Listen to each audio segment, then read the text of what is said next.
Chapter 588. Yuan and the other began looking around the room, but there really wasn't much there to look at besides the sealed demon and the 6 golden coffins. After a few minutes of looking around, the Grand Elders gathered. Besides the Founder's coffin, there isn't anything else for us to look at, Senior Hong said. But to disturb the Founder's peace, if we don't do it, that demon will kill everyone once it breaks out of the seal. I'm sure they'll understand. You got a point. The Grand Elders then bowed to the golden coffins. We deeply apologize for disturbing your peace, Founders. After apologizing to their Founders, the Grand Elders went to their family's coffin. Each of the coffins had one of the 6 spiritual families' surnames engraved into it, so the Grand Elders knew which one belonged to their family. Once they were prepared, they opened the coffin to take a look inside. However, to their surprise, all of the coffins were empty. There was nothing, not even signs of a body having ever existed inside these coffins, almost like it was empty since the beginning. Why are these coffins here if they're empty? Senior Wong muttered out loud everyone's question. If our Founders are not in here, where are their bodies? Senior Hong asked afterward. Let's look around again to make sure that there aren't any hidden passages. Thus, the Grand Elders began a round of inspection. This is exactly what I want. Flesh and blood. I want a feast. The demon roared as it sped up the narrow staircase, quickly chasing after Yuan and the others. Chapter 589. What was that sound just now? It sounded like an explosion. Fuck. I really hope the demon didn't just break out of its seal. The Grand Elders panicked as they ran upstairs. Meanwhile, Yuan tried his best to learn the demon sealing strike even as they moved, as that was essentially his only chance of winning against a demon at his current strength. Eventually, they reached the surface and returned to the main tomb. Seniors, I'm going to borrow some of the weapons in here, Yuan said to them, and without waiting for a response, he retrieved a greatsword that resembled the Empyrean Overlord in size from its display case, along with a couple of daggers. Weapons? Don't tell me you're planning to fight the demon, Senior Wong asked him. Yuan nodded and said, I can sense a powerful aura quickly approaching us from the staircase. The demon will be here at any minute. If I don't stay here to stop it, everyone will die. That's why I will stay here to stall the demon while you all evacuate the disciples. No, Chu Yoxiang immediately refused. Then she said, if you're going to stay here, I will stay here with you. You must not, young lady. It's my duty to guarantee your safety. Sebastian exclaimed. I don't care. I am not going to leave Brother Yuan here to die. Humans, be obedient and offer yourself to me, and I will make things as painless as possible. If you dare resist, I will make sure you feel it as I slowly tear your flesh from your body with nothing but my teeth. The demon spoke with a hideous grin on its face, revealing its sharp yellow teeth to them. In response to the demon's words, Yuan tightened his grip on the sword, and without waiting for the Grand Elders, he rushed at the demon. Chapter 590. The demon started laughing when it saw Yuan running at it, in a seemingly reckless manner. A mere early-stage spirit master dares to challenge me. A demon. Your mother must have never taught you about demons, human. The demon stood there, without moving, as it continued laughing even though Yuan was already in front of it. Yuan swung his sword with all of his might, tearing the demon's body in half. Oh, you're a little more powerful than you appear. No wonder why you dare to challenge me. The demon remained calm, even after getting split in half. However, that won't be enough to stop me from ripping your flesh and chewing your bones. The demon completely regenerated its body before it even finished its sentence. He wasn't exaggerating about their regeneration abilities. How are we supposed to defeat a monster like that? The Grand Elders lost all will to fight when they witnessed firsthand the demon's heaven-defying regenerating abilities, and they could only stand there in shock as they watched Yuan fight with the demon. Of course, the demon wasn't taking Yuan seriously, as it was still filled with exhilaration from breaking free from the seal, so it wanted to play around with its food before eating them as a way of celebrating its freedom. However, even as he was fighting the demon, Yuan didn't stop trying to comprehend the demon's sealing strike inside his head. The demon eventually got tired of just taking Yuan's attacks and retaliated with its own attack. Bloody claws. The demon used its blood to turn its fingers into a long and sharp weapon before swinging them at Yuan. Flying daggers. Taoist Yuan, you could go ahead of us. Yuan nodded and immediately used his movement technique while pouring all of his spiritual energy into it, reaching a speed that he didn't know was possible before. Chapter 591. After leaving the ancestor's tomb, Senior Wang and the others rushed back to the Jaded Garden to warn all of the disciples about the demon. Of course, the disciples were in disbelief at first, but they eventually snapped out of their daze and started making their way to the evacuation site, where a private airport and dozens of large airplanes had been prepared just in case they ever needed to do a mass evacuation. Leave everything behind. The demon is being stalled by Taoist Yuan and the Grand Elders. Don't let their efforts go to waste. Senior Wang shouted at the disciples that were stumbling around in a panic. Miss Meishio, we have a helicopter. Let's leave here in advance. Sebastian said to her, who was still carrying Chu Liuxiang even though Head offered to carry Chu Liuxiang for her. Meishio nodded. Although they will be leaving behind their luggage, they can always return for them in the future when the demon is no longer a threat. Thus, Meishio followed Sebastian to the helicopter. Of course, she made sure to warn the people in the hotel and Jean, who brought them to the Jaded Garden. What? There's a monster? How is that possible? Jean doubted Meixia's words at first, but then the hotel he was staying at received news from the Jaded Garden about the situation. I will be leaving this place with them, so you can return by yourself, Meishio said to Jean before following Sebastian to their helicopter and leaving the Jaded Garden. What are we going to do now? Meishio asked Sebastian once they were in the air. Chapter 592. Oh, what a pleasant surprise. Looks like I no longer have to waste time looking for you. I will make you pay for that embarrassment before. The demon licked its hand that was covered in Azure's blood when it noticed Yuan standing a few meters away from it. This blood is fucking delicious. The demon was surprised when it tasted Azure's blood. She will make for a good dessert after I finish eating you, human. The demon laughed loudly. However, there was no response from Yuan, who silently stood there in a daze, almost like Head turned into a stone statue. 2 streams of tears began flowing down his face a moment later when he realized the situation. Azure, Yuan eventually snapped out of his shock, and when he did, he gritted his teeth so hard that his mouth began bleeding. Aeawawa. Yuan released a beastly roar that shook the trees around them before rushing at the demon without any movement techniques. He was simply rushing at the demon in a reckless manner. In fact, he wasn't even thinking at all, as his mind was filled with anger and desperation. Sha! The demon slashed its claw-like hands at Yuan, and because of its recent feast, its power had grown much more than previously, sending Yuan flying many meters into the distance. Cough! Yuan coughed out a mouthful of blood afterward, but he immediately stood up before rushing at the demon once again. The demon quickly noticed Yuan's sudden change in behavior, and it turned to look at Azure's body on the ground. Oh, did you know her? Perhaps she was your lover? What a pity. If I had known that earlier, I would have kept her alive so that I could torture her before you. The demon sighed in a regretful manner.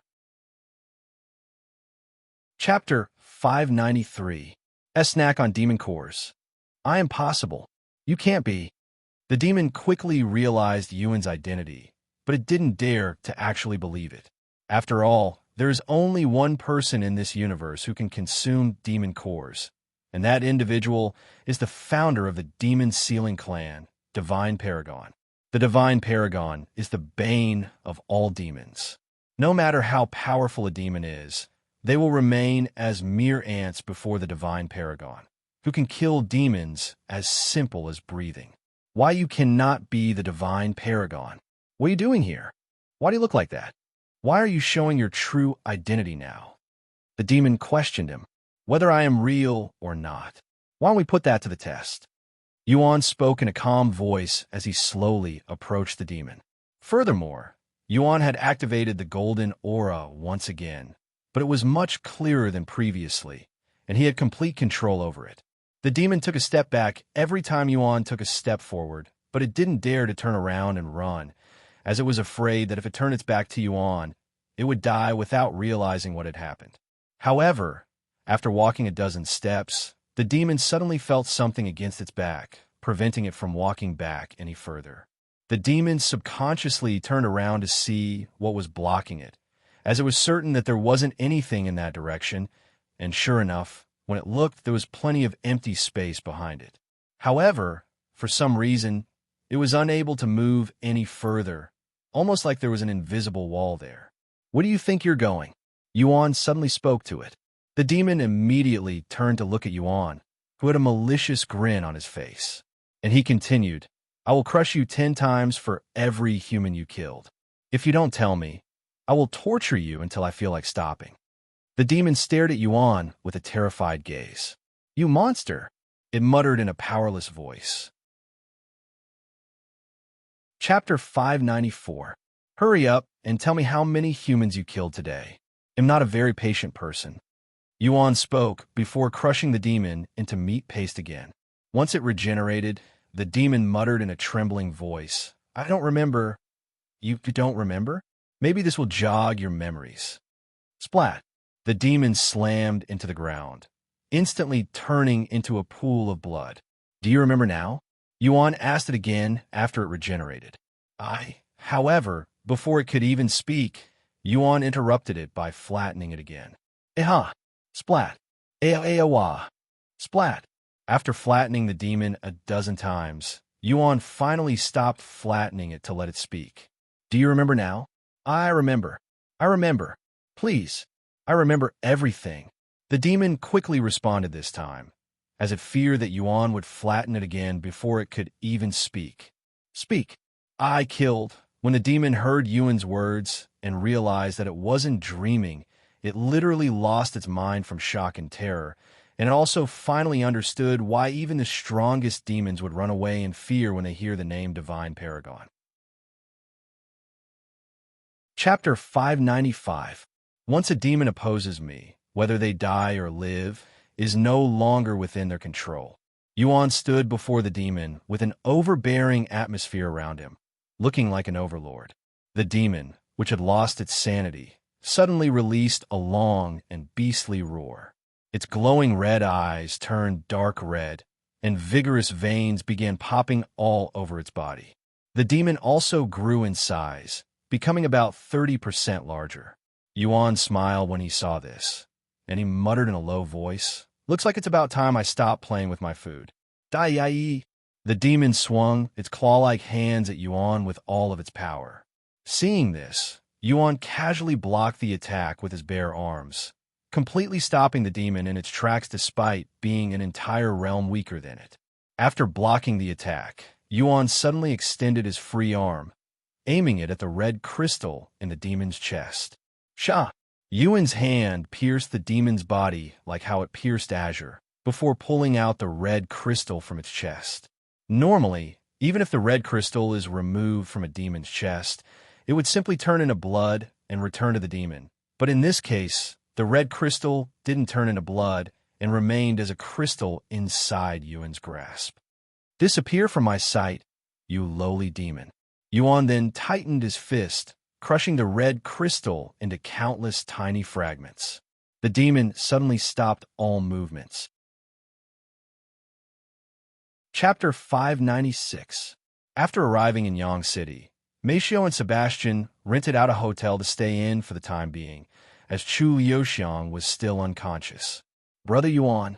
Chu Liuxiang woke up shouting about half an hour after they arrived at the hotel. Where are we? Where's Brother Yuan?" Chu Liuxiang asked Meisho, who was in the same room. "We are currently in Yang City," she replied. "What about Brother Yuan?" "He's still in the Jaded Garden. Why? Why did you leave him behind? I thought you loved him." Chu Liuxiang cried out loud. "Calm down, young lady," Sebastian suddenly said. "It was the young master's decision. If you truly love him, you would respect his wishes." Yes. Chu Liuxiang was immediately left speechless by Sebastian's words. Clearly, he was used to dealing with her. Believe in the young master. He's destined to achieve great things in the future, so he won't die there, Sebastian continued. I guess you're right, but what are we going to do now? I cannot just sit around and do nothing. Call my father.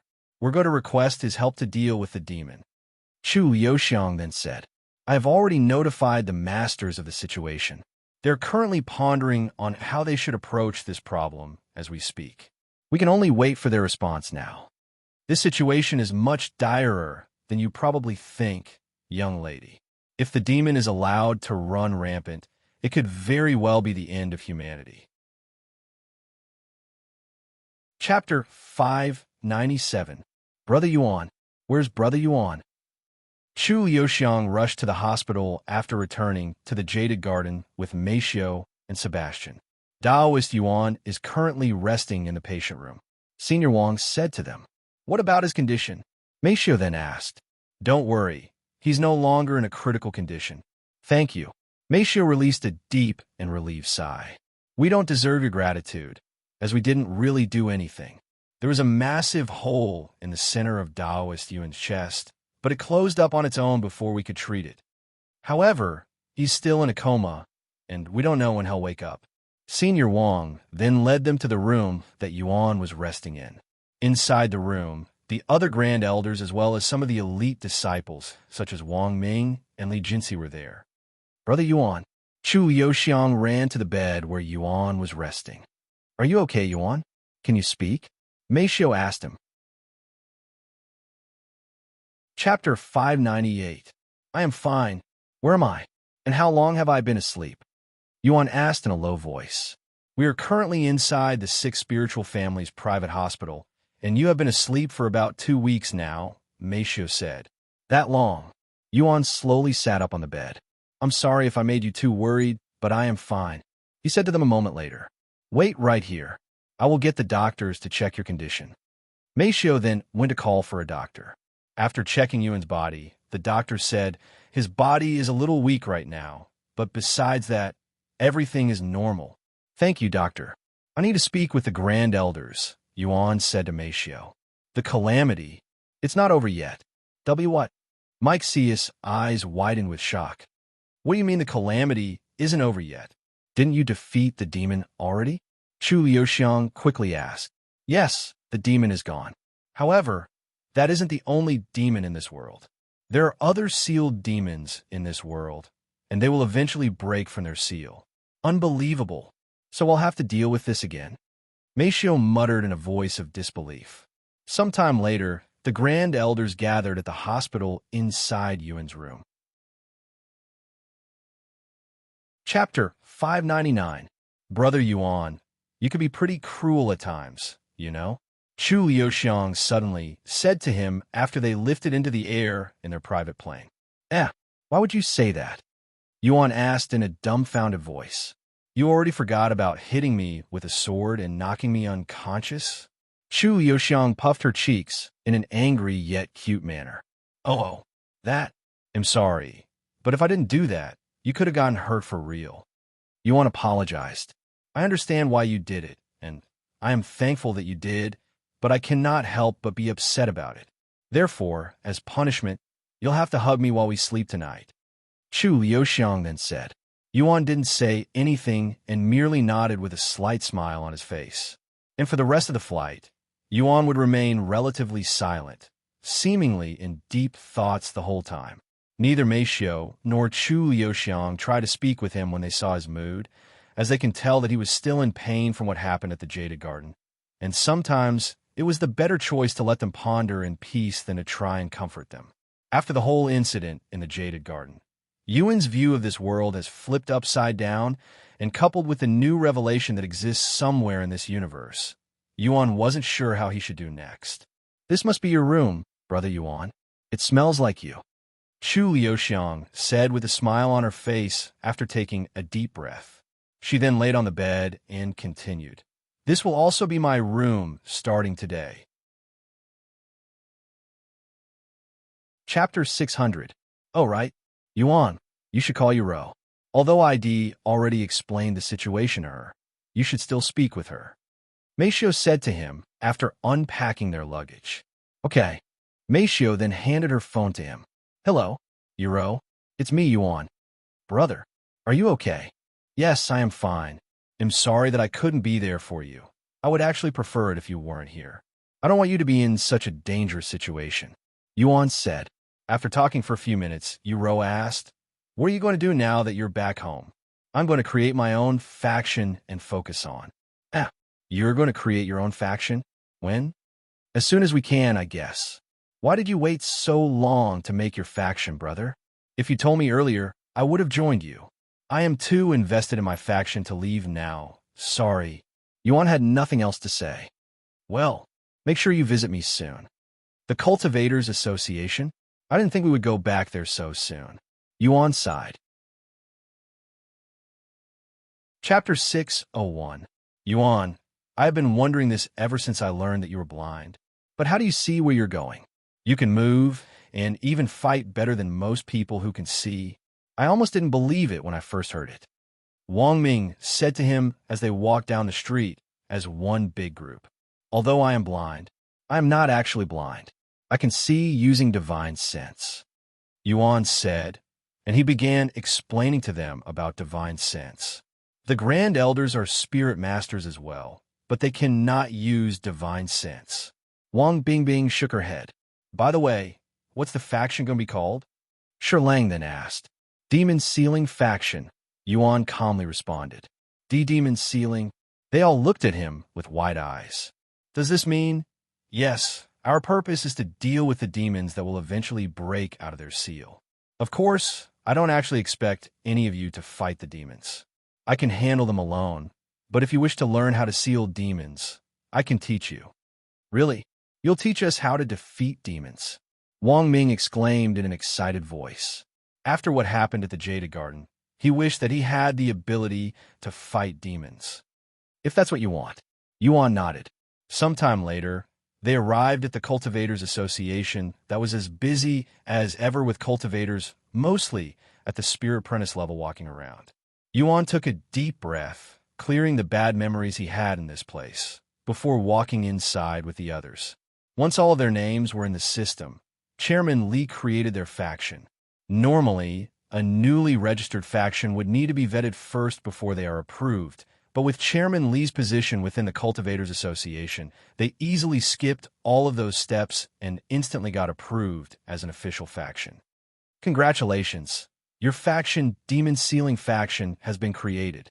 If you ever need anything or have any questions, you're free to contact me at any time, and I will do my best to help you. Chairman Li said to them afterward. Chapter 602. Does this mean we're done here? Yuan asked after their faction was created. Not completely. Your faction has been created, but we still need some more information, such as the location of your faction headquarters, and if you want, you can register your members' cultivation base into the system so that we can rank your faction.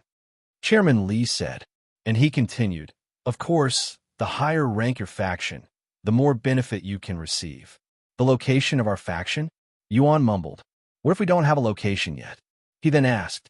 That's completely fine. It's not required to have a headquarter for your faction, but most factions have one, as it makes them look more professional.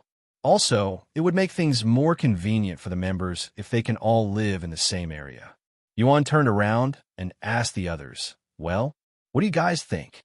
We don't have any living quarters at the moment since we weren't sure if you wanted us to stay afterward, but we can live in hotels or rent out someplace near your apartment if it's too much to get our own headquarters since they're not cheap. Wang Ming said, if it's a money issue, we can simply ask our families for help. Li Jinxi said calmly, I think it's more of a location issue, since I don't have any ideas where we should make our headquarters, Yuan said.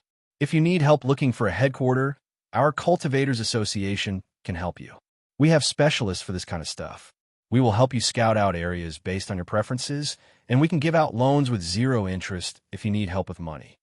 Chairman Li suddenly said, realizing that this is a perfect opportunity to make things right between the Cultivators Association and Yuan, whose faction will surely become a top power in the near future.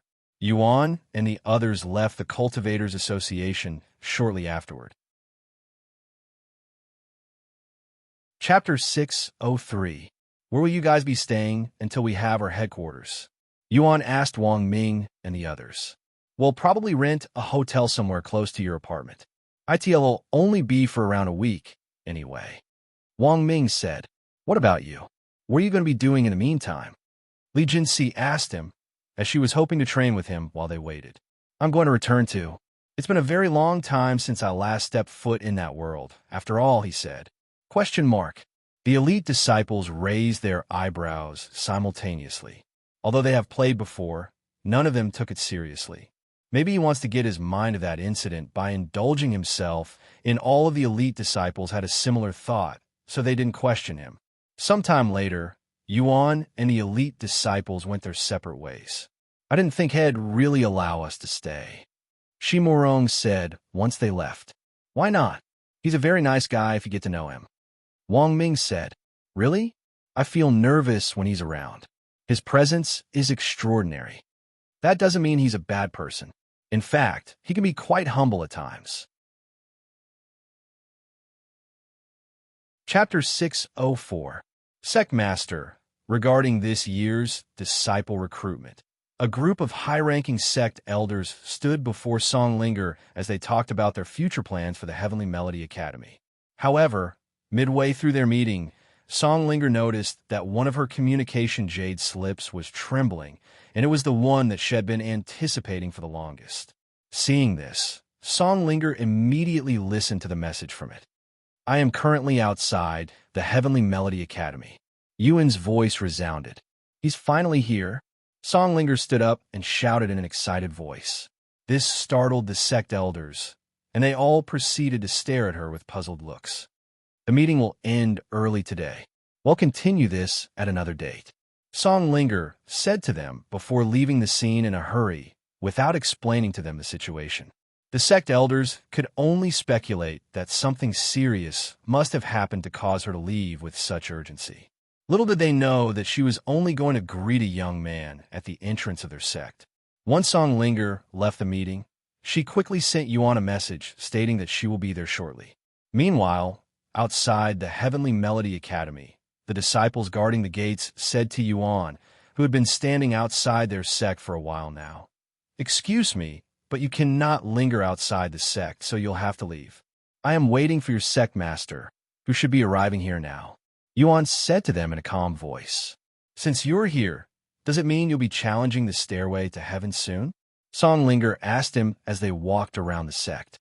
Yes, I wanted to explore the lower heavens a little more before, but alas, looks like I will have to postpone that plan for the future.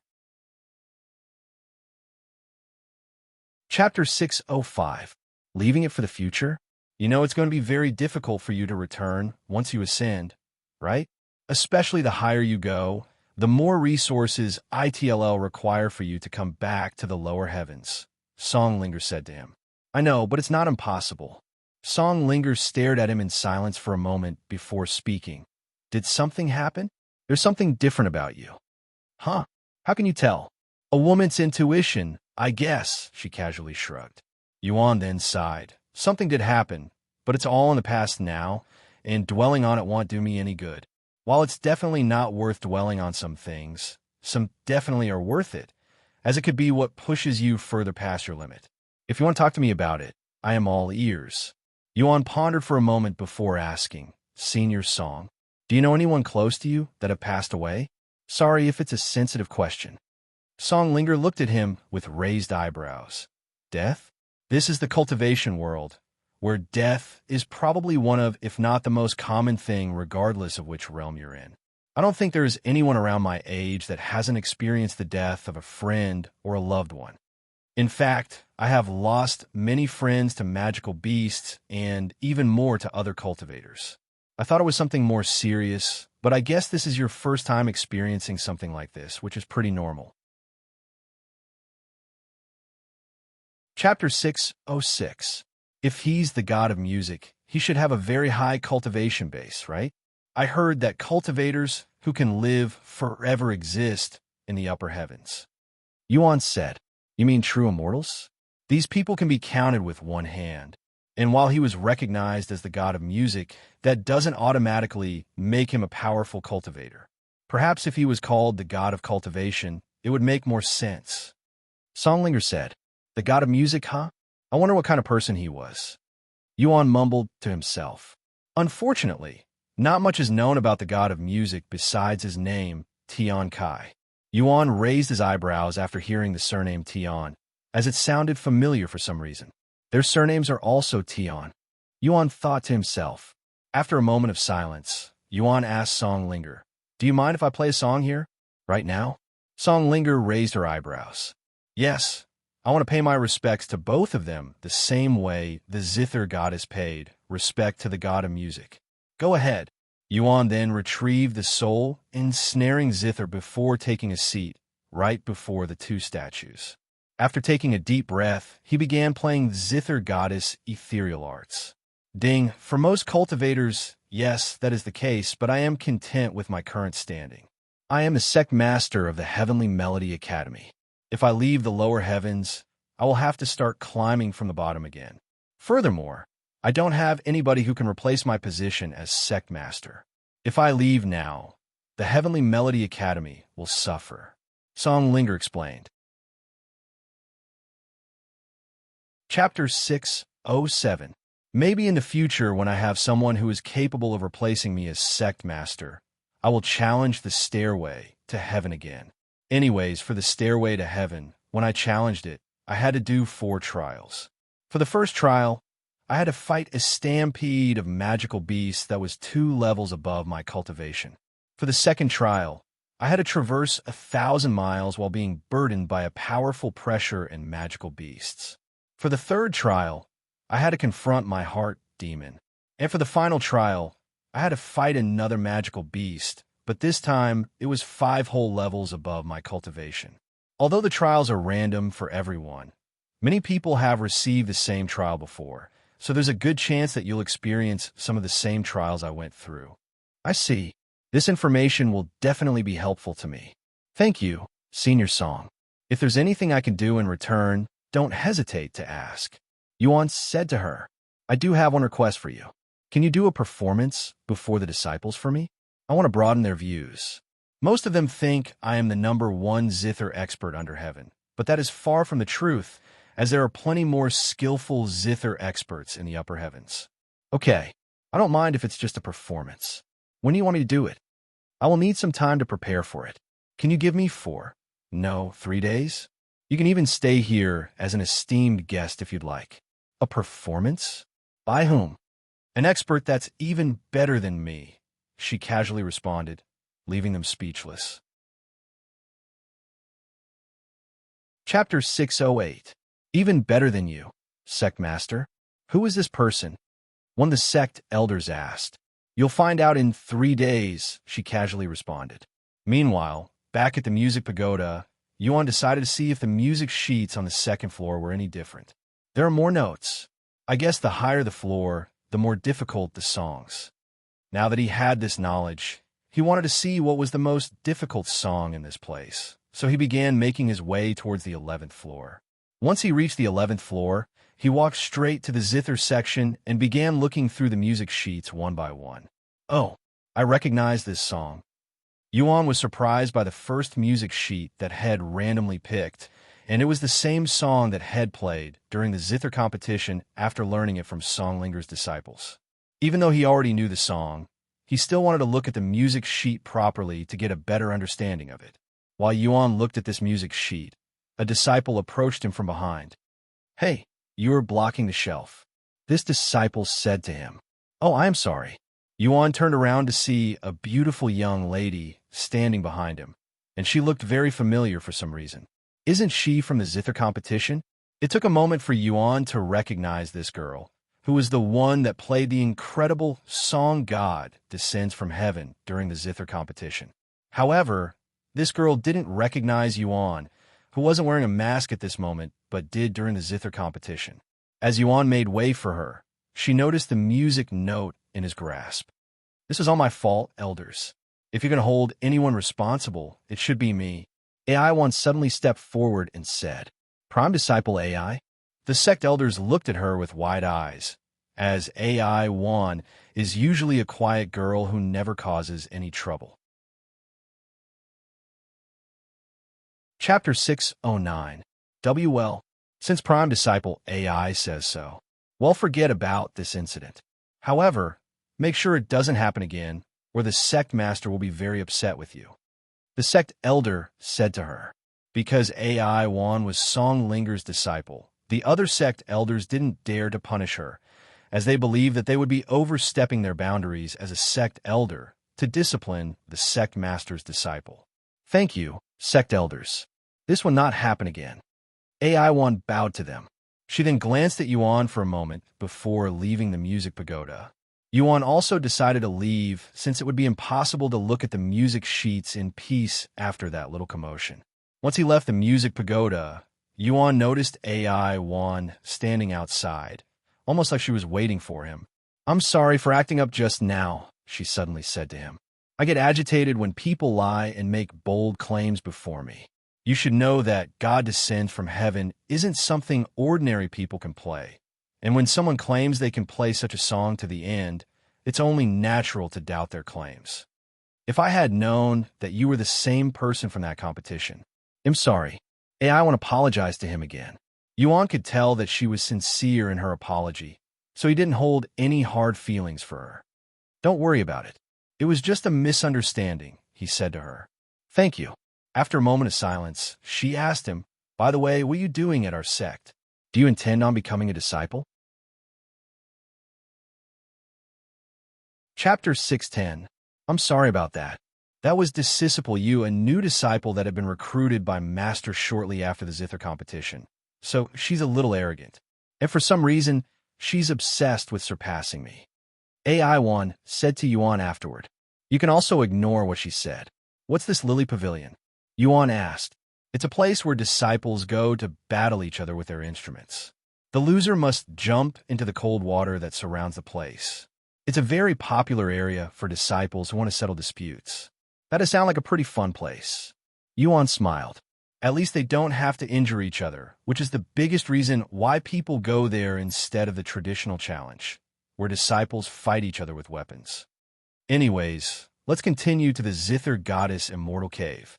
About half an hour later, they arrive at this secluded area where many immortal caves existed, and it sort of reminded Yuan of the immortal caves at the Jaded Garden, but at a much larger scale. Which one belongs to the Zither Goddess? Yuan asked as he looked around. Do you see that one with a closed entrance in the middle? That's the one. AI-1 pointed at the immortal cave that had a couple of people standing outside of it. What are they doing? Yuan asked when he saw the scene. They're all trying to open up the immortal cave without breaking the place, she said. You see people like that almost every day. A few minutes later, they climbed the hill and approached the Zither Goddess Immortal Cave. Damn it, this place really doesn't want to open up. If it was so easy to open, it would have opened tens of thousands of years ago. It's true, Master. There are other disciples that witnessed it. Let's go. We're going to the Immortal Caves. Songlinger said as she stood up. AI-1 then followed Songlinger back to the Immortal Caves. AI-1 hoped that Yuan would have returned by then, but alas, he was still nowhere to be seen. Chapter 611. After arriving at the Immortal Caves, Songlinger asked the disciples there for their story. That person touched the Immortal Cave and disappeared the next second. It was so sudden. He hasn't returned since then. Songlinger frowned at the situation, and she began looking around the Zither Goddess Immortal Cave, even touching the exact same spot that Yuan had touched, but nothing happened. Oh, I forgot to mention this, but he played a song with the soul ensnaring Zither before touching the Immortal Cave. AI-1 suddenly said, Why didn't you tell me this first? Songlinger sighed. Do you know what kind of song he played? No, I have never heard of such a song before. Can you replicate it? Songlinger then asked. AI-1 didn't immediately respond. She closed her eyes and recalled Yuan's performance and tried to play his song inside her mind. But alas, she was unable to remember the song for some reason, almost like there was an otherworldly power preventing her from doing so. I cannot remember the song. AI-1 sighed after trying. What? You should be able to memorize a song after hearing it once. Was the song he played really that difficult? Songlinger looked at AI Wan with a surprised face. Not difficult. It was complex, almost like it was a technique as well as a song. That's the best I can describe it. AI once said, if it were not for his superior strength that allowed him to move in the water without knowing how to swim, he would have never gotten out of the pond and would have drowned to death sooner or later. After getting out of the water, Yuan turned to face the 6 beautiful women that were still bathing inside the water, and all of them had a baffled look on their faces, looking like they were witnessing something that shouldn't be possible. Chapter 612. Hello. Sorry for interrupting you all, but can you tell me where we are right now? Yuan asked them in a somewhat dazed voice, as these women were truly breathtakingly beautiful. However, these beautiful fairies remained silent as they continued to glare at him. At first, they were dazed, then they slowly began to realize their situation. Once they fully comprehended the situation, their dazed faces turned into frowns, and their gaze turned bloodthirsty. Yuan swallowed nervously when he saw their unfriendly, even threatening gaze.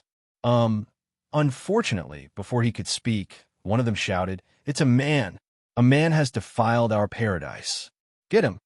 Hearing their words, Yuan subconsciously turned around and began running for some reason. Although he regretted this decision at first, he would quickly realize that it was actually the right choice. He's running. Chase after him. The 6 beauties immediately jumped out of the water, revealing their completely naked bodies, but Yuan was too occupied with running to care. Once they were out of the water, these beauties quickly retrieved their robes to cover their bodies, but they didn't even bother dressing up properly before chasing after Yuan, looking like a group of ladies who just woke up late for work and are currently scrambling to get prepared. Heavens, they are fast!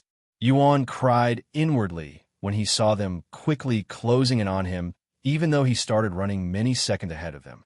And why can't I use chi manipulation in this place?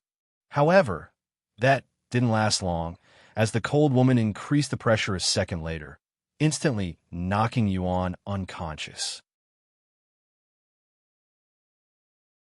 Chapter 613. After knocking Yuan unconscious, the cold woman turned to look at the other 6 beauties and said, 6 spirit kings cannot handle a mere spirit grandmaster. Little boy, you should all be ashamed of yourselves. The 6 beauties lowered their heads in a shameful manner, their faces flushed with redness. We're sorry for being useless, Elder Shui. Quickly return to the sect and tell me everything that occurred just now. The cold woman called Elder Shui used her spiritual energy to pick up Yuan before flying away, disappearing into the distance in just a few moments. The 6 beauties quickly followed Elder Shui's words and returned to the sect that was 100 miles away from their location. When Elder Shui returned to the sect first, she handed the still unconscious Yuan to one of the disciples there and said to her, "Lock him up and interrogate him for his identity when he wakes up." "Yes, Elder Shui." After Yuan was carried away, Elder Shui returned to her living quarters to wait for the 6 beauties to return. Once they finally arrived, she said to them, "Tell me everything." The 6 beauties that were standing beside each other began explaining the situation to Elder Shui. "We went to the bamboo pond to wash ourselves, but shortly after we entered the water, we heard someone screaming, and it sounded like a man's voice. Once we realized where the sound was coming from, we all looked up, and to our surprise, a person was falling from the sky." After a long moment of silence, Elder Shui turned to look at Yuan with a complicated expression on her face. "I will be back later. Don't touch him or this spatial ring until I return," Elder Shui said to the disciple before disappearing from the place without even touching the spatial ring once, leaving her speechless. Chapter 614. What happened? Yuan wondered to himself as he watched Elder Shui leave the scene in a hurry. The disciple was also dumbfounded by the turn of events, and she turned to look at Yuan with a profound expression on her face. Just who is this guy? She wondered to herself. Meanwhile, after leaving the prison area, Elder Shui went to summon other sect elders. About half an hour later, Elder Shui sat in a medium-sized room with a dozen other figures all females. What happened, Sister Shui? One of them asked after everyone was seated. We have a problem, she responded with a deep frown on her face. The atmosphere there immediately became serious when the others saw Elder Shui's expression, as she's rarely this solemn. First of all, a man had entered the fairy paradise, she continued after a moment of silence. What? A man?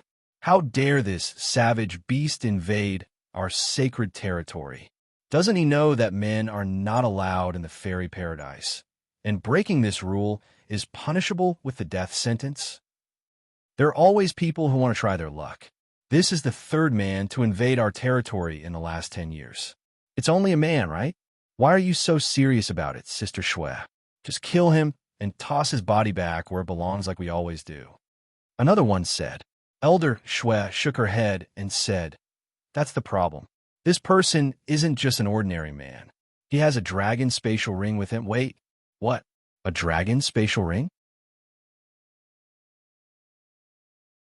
Chapter 615. A bottle that seems to contain some sort of blood essence, life-saving treasures, a demon core, and even a 7-colored herb. This man is loaded with treasures. The disciple cried inwardly when she saw the treasures on the floor, feeling a strong urge to take them for herself. Of course, with Elder Shui standing right beside her, she didn't dare to actually act upon her desires. As for Elder Shui, she couldn't care less about the treasures, and the only thing in her sights right now was the golden dragon robe. He not only has a dragon spatial ring, but he also has a golden dragon robe. I will be damned if he's not part of the royal dragon family. Elder Shui sighed inwardly. After seeing the golden dragon robe, Elder Shui was almost convinced that Yuan belonged to the royal dragon family. The only thing that didn't make sense was Yuan's behavior, as he was being oddly quiet and obedient even in such a situation. If he was actually from the royal dragon family, he would have long revealed his identity so that they couldn't just kill him. Maybe he has a reason that forbids him from revealing his identity?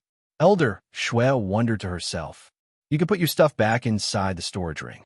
Elder Shui said to him a moment later. Bring her inside. I want to speak with her personally. The Dragon King commanded. Yes, please excuse this subject. The guard bowed to the Dragon King before returning to Elder Zhou and the others. The Dragon King wishes to speak with you. Please follow me. Chapter 616. Welcome, Elder Zhou, to my royal estate. You claim that someone from my royal family had entered the fairy paradise. Is that correct? The Dragon King asked Elder Zhou when she arrived before him. And before you answer my question, you should know that I don't respond to false claims nicely. Elder Zhou coldly sneered and said, And you should know that the fairy paradise doesn't respond well to rule breakers. A man with a dragon spatial ring had invaded our territory, and I am here to verify whether he belongs to your family or not. If he doesn't belong to your family, we will immediately execute him. However, if he does turn out to belong to the royal family, our fairy paradise will demand an explanation and compensation. The Dragon King then spoke. While it is true that only the royal family should have a dragon spatial ring, it is also possible for others to obtain the ring through other means. It's rare for this to happen, but it's not impossible. The Dragon King then turned to look at the guard standing beside him and said, What's the result? I have managed to contact all of the men in the royal dragon family and confirm that none of them have entered the fairy paradise, said the guard. Elder Zhou frowned upon hearing the guard's words. If that was true, that would mean the man with the dragon spatial ring doesn't belong to the royal dragon family. As you heard just now, Elder Zhou, we have accountability for all men in the family, so it is not possible for that intruder to belong to our royal family. That's all I need to hear. Then I will let the others know so that they can go ahead and continue with the execution, said Elder Zhou as she retrieved a communication jade slip. I have arrived, Father. Why have you summoned me? Sure. You are to follow Elder Zhou here to the fairy paradise. There is a person there with a golden dragon robe, and I want you to verify his identity, said the Dragon King, instantly dumbfounding her. Chapter 617. Did you just say the golden dragon robe, father? Shinshur asked him with a dumbfounded look on her face. Yes, I did. The Dragon King nodded with a solemn face. We don't have any dragon emperors in this world. So does this mean that someone from the upper heavens came down here? But why the fairy paradise? Shinshur then asked. I'm sending you there to answer that question. Hurry up and get moving. If he's really a dragon emperor, we don't want anything to happen to him.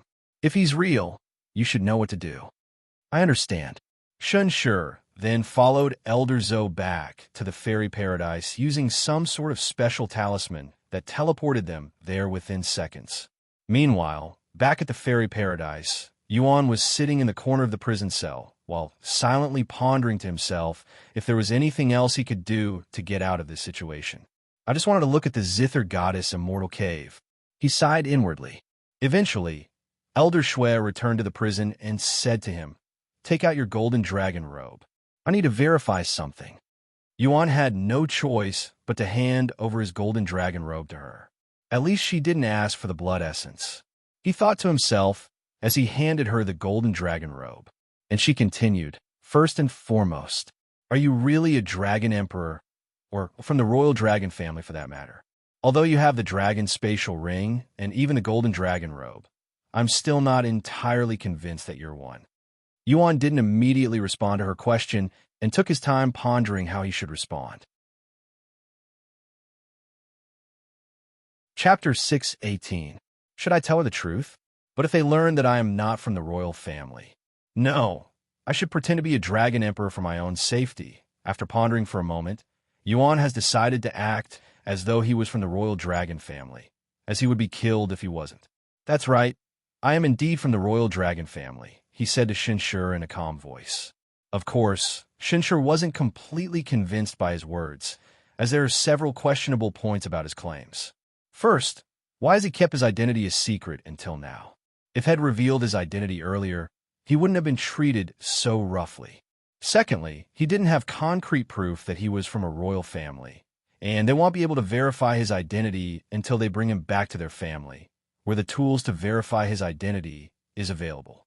The dragon spatial ring and the golden dragon robe may convince a lot of people, but it won't fool the real royal family. Can you prove it? Shinshur suddenly asked him, still with a smile on her face. And she continued, Don't misunderstand my intentions, Senior Yuan, but I have never seen a dragon emperor before, and I want to know for sure so that you can receive my family's full support. I don't blame you for being skeptical. All right, I will prove it, Yuan said to her, before closing his eyes. After a moment of silence, he opened his eyes and activated Dragon Gaze, causing his eyes to glow golden and emit an intimidating aura. Now that I think about it, the dragons at the ancient dragon city didn't show their horns. I wonder if there's a specific reason. Yuan wondered to himself. Chapter 619.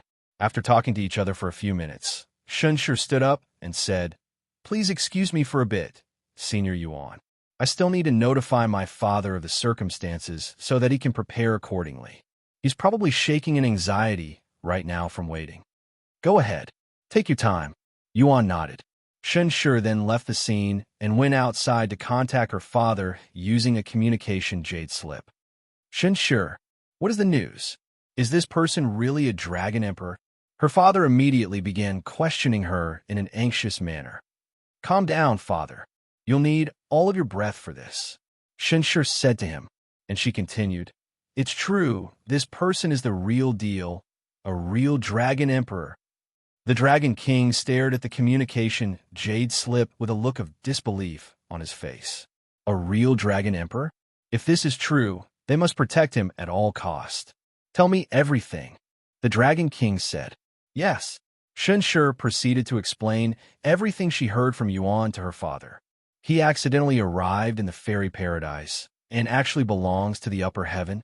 No wonder why he's already a dragon emperor despite being only a spirit grandmaster.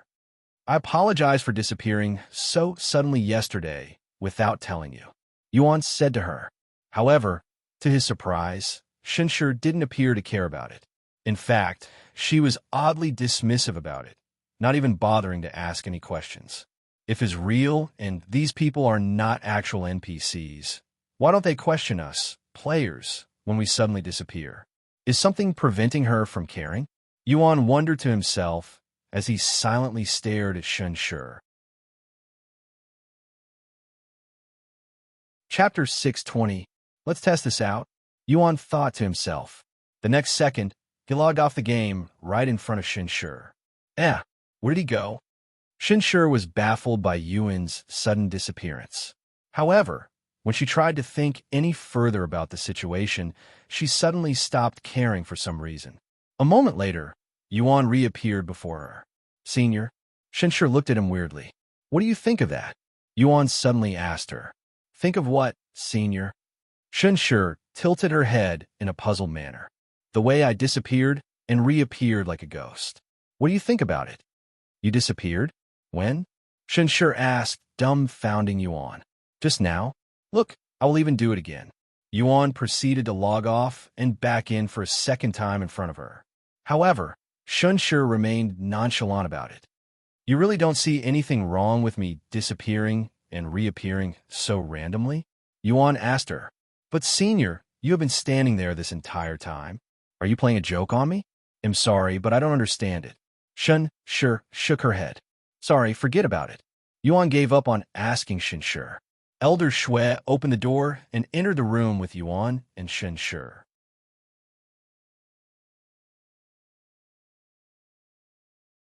Chapter 621. That's the Fairy Empress? Yuan thought to himself as they approached the figure sitting all the way at the end of the room, and there was another figure standing beside her, who was wearing a uniform that looked similar to Elder Shui's robes.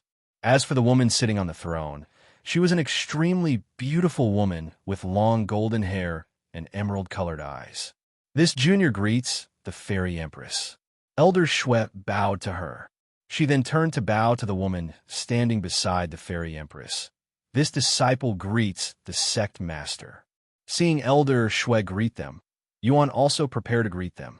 However, Shunshi stopped him from greeting them before stepping forward.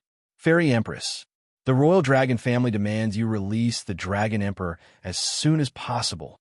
If you keep him detained any longer, we will have no choice but to escalate the situation. Yuan stared at Shunshi with wide eyes. The Fairy Empress should be the most powerful person in this world, yet Shunshi dared to speak to her in such a tone. Either the Dragon Royal family is as powerful as the Fairy Empress, or she's incredibly daring. What is this? If you think a drop of blood will save you. The Fairy Empress suddenly stopped speaking when she took a closer look at the drop of blood in the bottle. Whose blood essence does this belong to? She suddenly shouted in a grim voice, startling everyone there. Why don't you take a guess? I will give you a hint. He's the one who created the royal dragon family. Yuan said with a smile on his face. Chapter 622. Blood Essence of God. Why you don't mean? Shunshi covered her mouth in shock after hearing Yuan's words. Bullshit. The Fairy Empress suddenly stood up and exclaimed in a somewhat angry manner. There's no way this blood essence belongs to the dragon ancestor. She denied his claims. I don't blame you for not believing me. I mean, this is the dragon ancestor that we're talking about. However, I am not lying to you. If you don't believe me, you can imprison me and wait to find out the truth, though it might be too late then. The Fairy Empress gritted her teeth after hearing Yuan's words.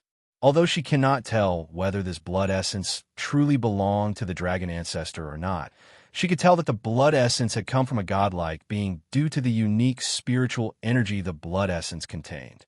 While ordinary cultivators all cultivate the same spiritual energy in the air, once they reach a certain cultivation level, they will need to absorb different types of spiritual energy. For example, a cultivator that has achieved immortality will need to absorb immortal chi in order to continue their progress, and the ordinary spiritual energy in their body will eventually be replaced by immortal chi. Above immortals are godlike beings that can create stars and life with the snap of their finger, and these apex entities will cultivate celestial chi, something that the Fairy Empress could sense within the blood essence.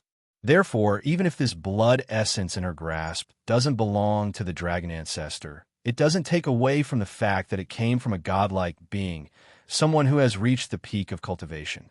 And if it's true that Yuan has connections to a godlike being, nobody in the fifth heaven can touch him unless they want to die a horrible death. After standing there with a perplexed look on her face, the fairy empress suddenly started laughing like a maniac. Chapter 623. Somewhere in the lower heavens, 3 figures could be seen soaring through the sky at high speed without the assistance of flying treasures. Can either of you feel the young master's presence? It suddenly appeared 3 days ago, but then it disappeared shortly after. A beautiful woman with a lavish figure asked the other 2 figures, who were a little girl and a graceful young lady. Of course, these 3 were Yuan's companions that had gone on a journey without him for the last few months. I cannot feel Brother Yuan's presence. Xiaohua said. Me neither. Lan Yingying shook her head. And here I thought the young master has finally returned to us. Feng Yuxiang released a deep sigh. Anyways, this is where the young master's presence disappeared from.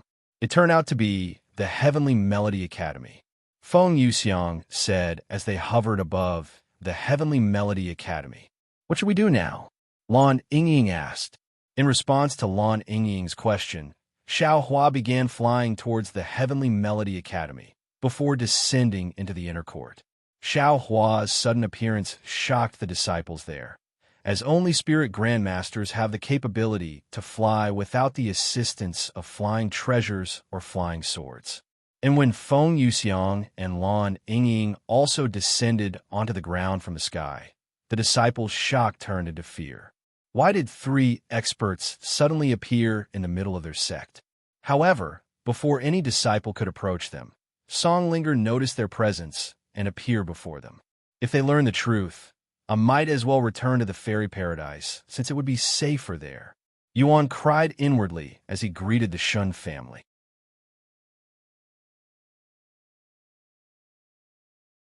Chapter 624. Hello, everyone. Thank you for the warm welcome, but I'd prefer it if you guys acted more casual and informal when around me. Yuan said to them after seeing them treat him as though he was some kind of emperor. My name is Yuan, and you can call me as such. The people there looked at each other with doubtful gazes. Can they really address a dragon emperor so casually? They won't receive divine punishment from their ancestor for doing so? If you say so, Yuan, the Dragon King said. Anyways, let us introduce ourselves. The royal family then began introducing themselves, starting from the Dragon King. Once everyone there was done, the Dragon King invited Yuan inside the building. By any chance, are you hungry? We are preparing for a feast right now. The Dragon King asked him sometime later after they were all sitting down. I'm a little hungry. Yuan nodded. In the meantime, if there's anything we can help you with, I'm trying to find a way back to my own world, but I'm not sure how I even got to this place in the first place. Can you describe to me what had happened before you came here? The Dragon King asked. Yuan proceeded to recall everything that had happened. As expected of a dragon emperor, even his food consumption is top tier. Look at how quickly he's cleaning up the plates. He's treating the food as though they are air. Chapter 625. After entering the Zither Goddess Immortal Cave, Xiaohua and the others immediately began looking around. However, they quickly realized that besides the teleport formation, there was essentially nothing else inside the Immortal Cave. There's nothing in here. Songlinger was left speechless by this discovery, as she has always believed that there were treasures inside the Immortal Cave. Meanwhile, Feng Yuxiang took her time analyzing the formation on the ground despite not being an expert. I'm no formation expert, but by the looks of it, this formation is a one-way teleport formation, and, judging by the complexity of the design, it's a fairly powerful one. Can you tell where it took Brother Yuan? Xiaohua asked her. Unfortunately, only the creator of this formation would have this information. Feng Yuxiang shook her head. Then is there any way to activate it? Lan Yingying asked. You can normally activate a teleport formation by pouring enough spiritual energy inside it, but there are also formations that only activate under certain circumstances. We can try injecting our spiritual energy into this formation, but I don't have any hopes it'll do anything. Stand back, Xiaohua said as she began pouring her spiritual energy into the formation. However, no matter how much spiritual energy she fed the formation, it remained inactive. You said the young master played some sort of song with the zither before he was teleported away? Feng Yuxiang turned to ask Song Linger, who nodded. What? Song Linger's eyes widened with shock by this unexpected news. Chapter 6:26. After returning to the lower heavens, Yuan immediately began making his way back to the Heavenly Melody Academy. When he got close enough, Feng Yuxiang's voice suddenly resounded in his head. Young master, are you okay? Feng. Yuan was delighted to hear her voice after so long. Where are you right now? Feng Yuxiang then asked. I am currently heading to the Heavenly Melody Academy. Is that so? Then we will wait for you here. You're at the Heavenly Melody Academy right now? Why? Yuan asked. We sense your presence here, but it disappeared before we could arrive. I will explain everything to you later once I return. Okay, see you later, young master. Feng Yuxiang then explained to Xiaohua and the others that Yuan was heading back to the Heavenly Melody Academy. Is everything okay with Yuan? Song Linger asked. Yes, he sounded fine. Feng Yuxiang nodded. Thank the heavens. If anything had happened to him. Song Linger released a long sigh of relief after learning that Yuan was not harmed. He then turned to look at the guards and commanded, Find out what happened to the Dragon Emperor. I don't believe that he'd leave without telling us. Something must have happened to him, and I want to know what.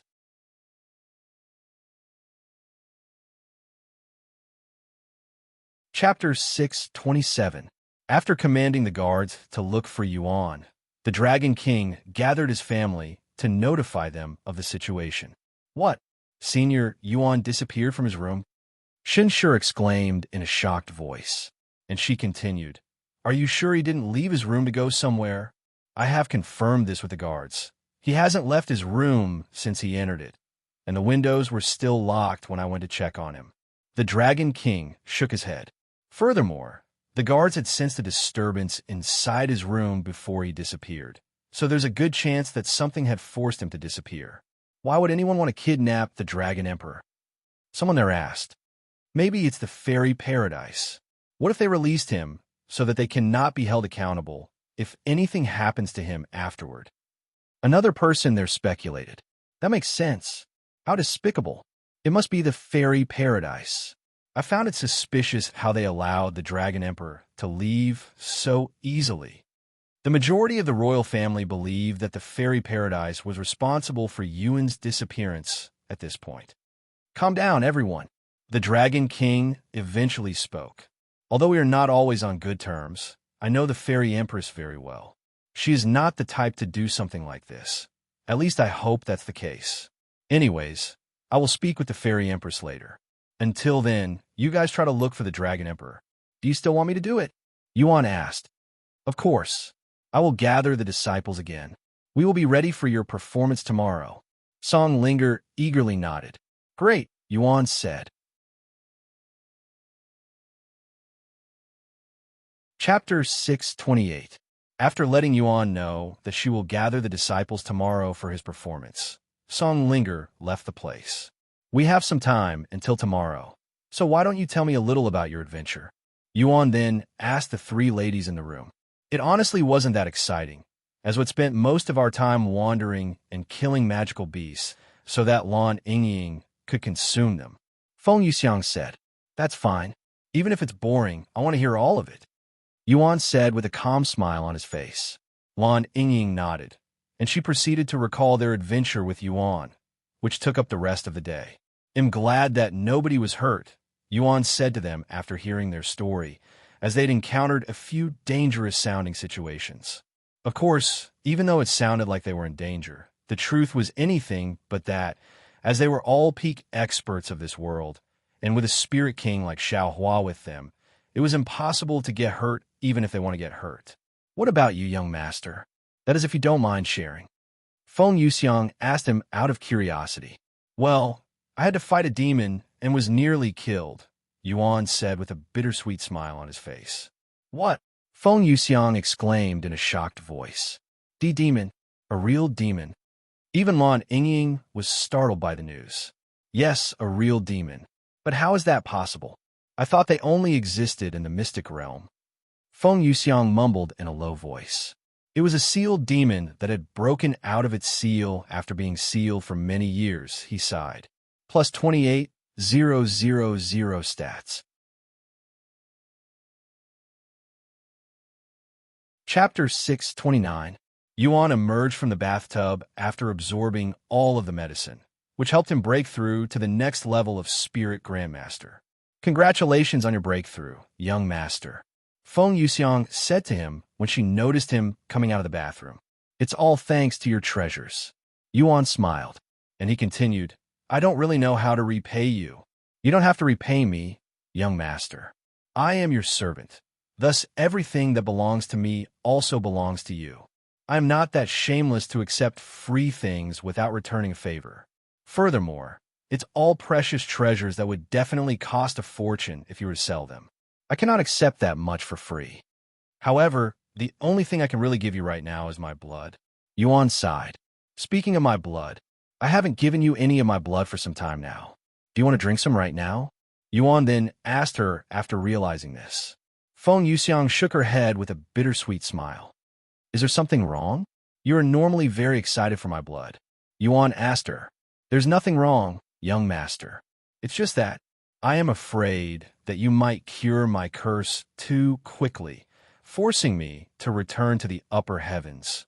She finally decided to reveal her reason for her hesitation. Isn't that what you wanted? To cure the curse as soon as possible? Yuan raised his eyebrows in a confused manner. Indeed, that's what I wanted at first. But after spending some time with you, I realized that I wanted to stay by your side for a little longer. If I consume your blood and the curse breaks, my cultivation will no longer be suppressed, so I will have to return to the upper heavens, and I don't want that to happen. It doesn't matter. After all, whatever you play will turn out to be flawless, she smiled. Chapter 630. Yuan took a moment to ponder what songs he wanted to play. Senior song. I can play multiple songs, right? Of course. You can play as many songs as you'd like, she immediately responded. Yuan nodded and took a seat on the platform before retrieving his soul-ensnaring zither. A couple of disciples there recognized the soul-ensnaring zither as they tried to play it before. Is it the real soul-ensnaring zither, the one that used to be owned by the zither goddess? It's probably just a replica, right? No, I heard that someone had managed to obtain it after successfully playing it. As the disciples murmured to each other, Yuan pulled on the string of the zither and began his first of many songs that would be played on that day. When the disciples heard the music note, they immediately closed their mouths and focused on Yuan, who was calmly sitting on the platform. The first song that Yuan decided to play was something Fei Yuyan had taught him. The second song was something from his own world. The third and fourth song was something he learned from the 9th floor of the Music Pagoda. The 5th and 6th song was also from the Music Pagoda, and it was on the 10th floor. Welcome back, Yuan. Long Yijuan and the other sect elders greeted him with broad smiles on their faces. Chapter 631. Hello, everyone. It's been a while. Yuan greeted Long Yijuan and the other sect elders. It's only been a few months. This amount of time is nothing in the cultivation world. Elder Xian said with a smile on his face. Madam Feng, seniors, welcome to the Dragon Essence Temple. Long Yijuan then greeted Feng Yuxiang and the others. I heard you are going to challenge the stairway to heaven soon. Is that right? You grow up so quickly. Elder Shan approached him until she was standing directly behind him. She then wrapped her arms around him and embraced him in a playful manner. I swear it wasn't long ago that you were a spirit warrior. Your talents are screwing with my sense of time, she sighed. Although the others would normally call out her shamelessness, the sect elders remained silent this time. Once she had enough, Elder Shan released Yuan and asked him, Are you going to challenge the stairway to heaven right after leaving this place? I still have one place to visit after this, but once that is done, I will challenge the stairway, he said. How long do you plan on staying here? Elder Shin asked him. I probably won't stay too long since I only have to pick up someone before I am ready to leave. Who are you picking up? Long Ijuan raised his brows. Minli, he calmly said. Minli from a Min family? Why are you picking her up? Long Ijuan continued to ask. Seeing the painful smile on Fei Yuyan's face, Yuan decided to not continue his sentence and merely nodded in silence. Chapter 632. Hey Yuan, before you leave, can we play the zither again for a bit? Fei Yuyan suddenly asked him after a moment of awkward silence. Of course. He immediately agreed. Let's do it in my backyard like we used to. Okay. Fei Yuyan turned to look at Elder Shan and said, I'm sorry, Master, but I will end my training early today. Do as you please. Elder Shan nodded. Yuan then followed Fei Yuyan back to her living quarters. Once they were in the backyard, they sat down beside each other with their zither out. The soul ensnaring zither? What happened to the divine grade zither you obtained at the competition? Fei Yuyan asked him. Oh, that thing? I sold it. Yuan casually said. Why you sold a divine grade treasure? Fei Yuyan's eyes widened with disbelief. I didn't need it since I already have the soul ensnaring zither, and I needed the money back then. Yuan shrugged. But the soul ensnaring zither isn't really a treasure. While that is true, it still performs the same, if not a little better than the divine grade zither. In the end, it's not like I will be using it as a weapon, so it really doesn't matter to me.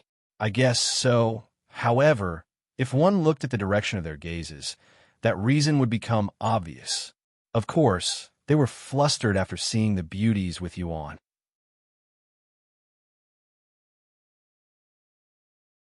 Chapter 633. Hello, I am here to see Minli. I was told by the Dragon Essence Temple that she had returned home not long ago. Yuan said to the guards while they were still dazed by the beauties around him. Why, young Lady Min? What business do you have with her? I am here to fulfill a promise I made to her.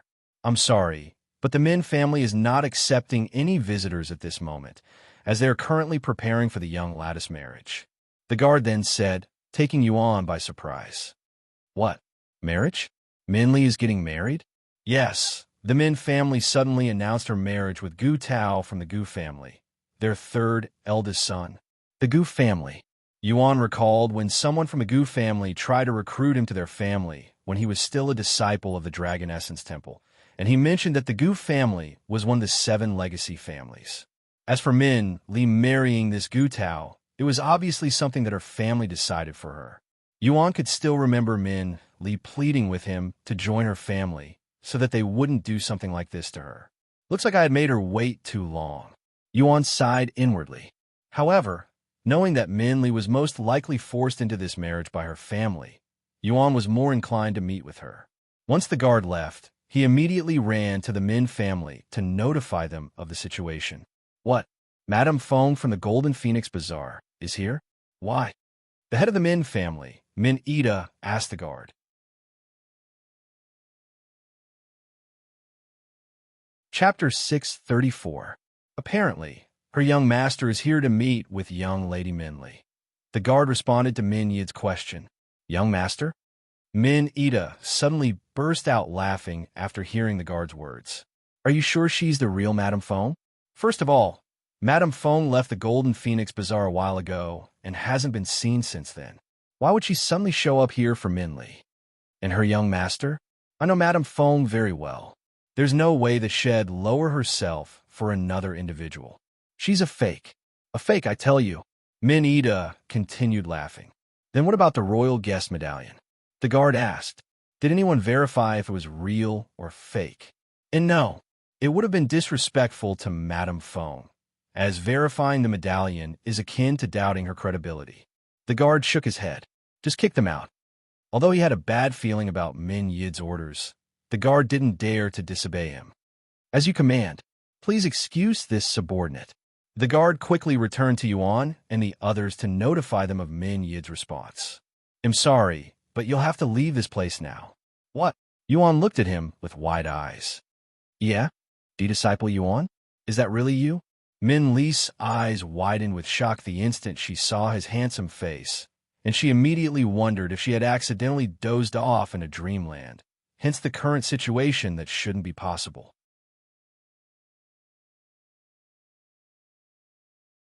Chapter 635. Ha! I must be dreaming. There's no way he'd be here. Min Li released a low laugh before shaking her head and returning to staring outside the window. Who's dreaming? Yuan asked her. After a moment of silence, Min Li turned to look at him again, her eyes wider than before. Are you real? Am I not asleep? Are you really Disciple Yuan? Min Li asked for confirmation. Why are you still calling me Disciple Yuan? I am no longer a disciple of the Dragon Essence Temple. Just call me Yuan, Disciple Min, Yuan said with a gentle smile on his face. And he continued, also, I am here to fulfill my promise. Min Li's body visibly trembled when she heard his words. Meanwhile, Min Ida stared at Yuan from the side with a look of disbelief on his face. Why Yuan? He can't be. Impossible. Min Ida refused to believe that he was the same Yuan who dominated the mystic realm, the same Yuan that they had been desperately trying to recruit. Why is he here? I thought Min Li failed to recruit him. Min Ida cried inwardly. He was clearly Gu Tao, Min Li's fiancé. Min Ida took a deep breath before responding in a solemn voice. Min Li is not here. She has abandoned the Min family. What? The Gu family stared at him with baffled expressions, seemingly unable to comprehend the situation at first, and the place turned dead silent very quickly.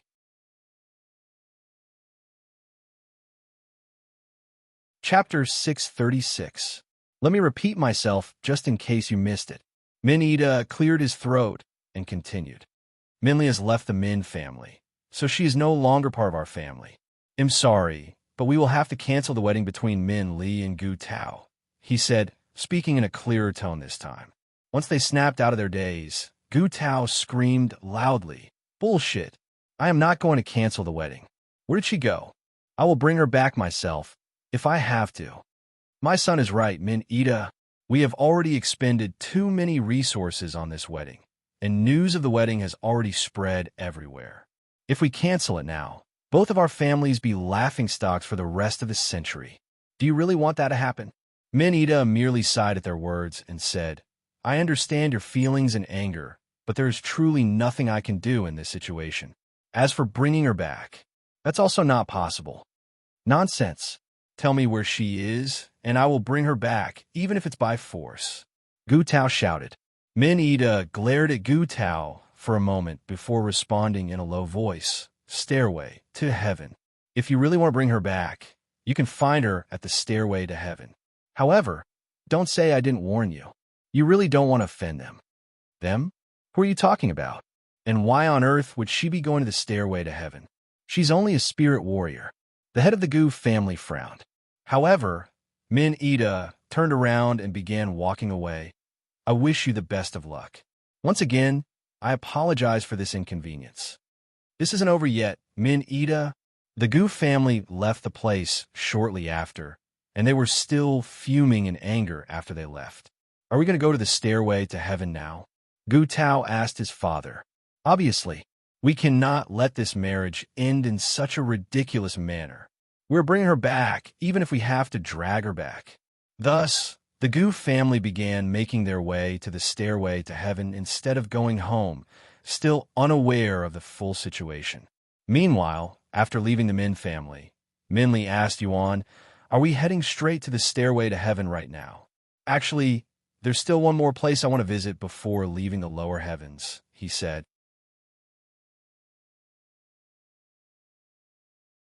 Chapter 637. Lord Luo. The hero has returned. I repeat, the hero has returned. A guard came rushing into Lord Luo's room without knocking. Hero? What nonsense are you talking about? We are having an important discussion right now. Scram.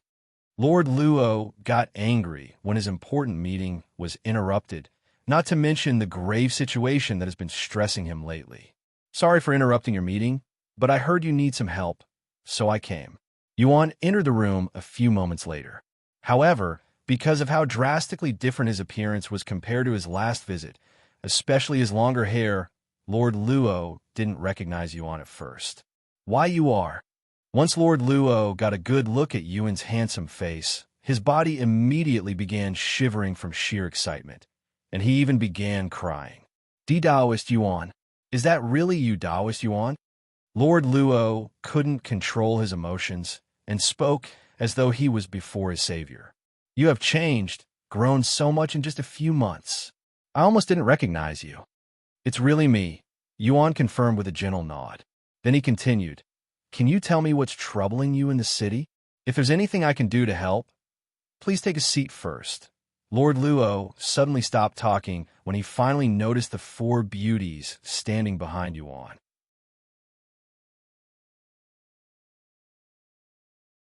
Chapter 638. Unfortunately, there really isn't much you can do against the Blood Sect. Even if you kill their sect master, another one will eventually rise to that spot. You can maybe try killing all of the higher-ups in the Blood Sect, but that is easier said than done. There's a reason they have existed for thousands of years despite countless experts trying to wipe them out. Feng Yuxiang said to him. Yuan pondered about Feng Yuxiang's words. If he cannot do anything against the Blood Sect, what should he do about Pang City's situation? It was not as though he could give up and abandon them. After thinking for a moment, Yuan turned to look at Lord Luo and said, "Do you mind if I stay here for a few days? I will try to come up with a solution, and just in case they attack." "Of course, you can stay here for as long as you want," Lord Luo immediately said. Suddenly, one of the people there said, "I'm sorry, but what can you do against the Blood Sect? The Blood Sect has multiple spirit masters, and their sect master is also a spirit grandmaster. Not even an entire sect can stop them, much less a couple of young people. I say we evacuate the city and seek protection from one of the bigger sects such as the Heaven and Earth Palace or the Grand Sword Mountain." Everyone there turned to look at Yuan for a response. Even Lord Luo, who had immense faith in him, cannot imagine a spirit warrior defending against the Blood Sect. Of course, he was not aware that Yuan had become a spirit grandmaster during the few months he was gone. "It's just a few spirit masters. My young master can handle even a spirit lord, much less a spirit grandmaster." Feng Yuxiang suddenly sneered. What? A spirit lord?" Yuan then released his spirit grandmaster aura and said, "I alone can defend the city from the Blood Sect." SS Spirit Grandmaster. How is that possible? You were only a spirit warrior before you left a few months ago, Lord Luo exclaimed. "What? A spirit warrior?" The others were also shocked. "What?" The sisters' eyes widened with shock after learning this information. They then got on their knees and apologized for their behavior. Meanwhile, Yuan and Xiaohua arrived at the Flying Sword Sect, at least what it once used to be.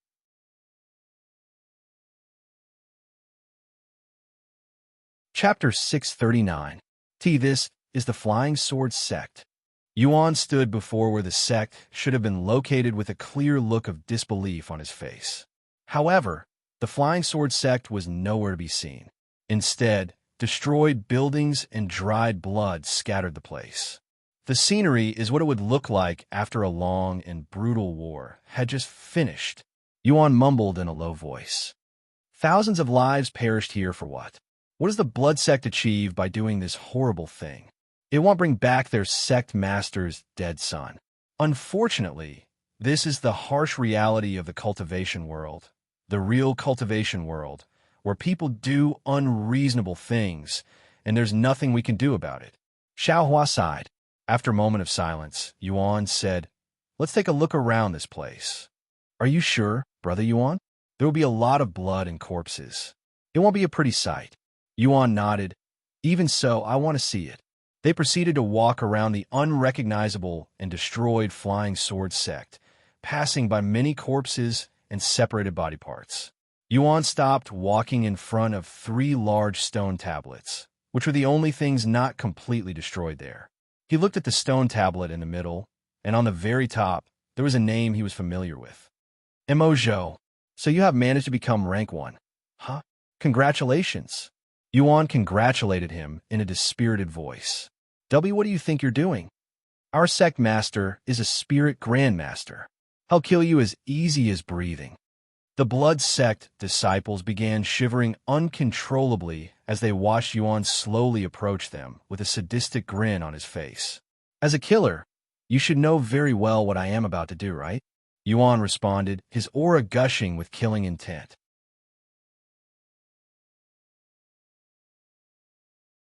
Chapter 640. Stop. Let's go. Our blood sect will hunt you and your 9 generations down if you harm us. The blood sect disciple shouted.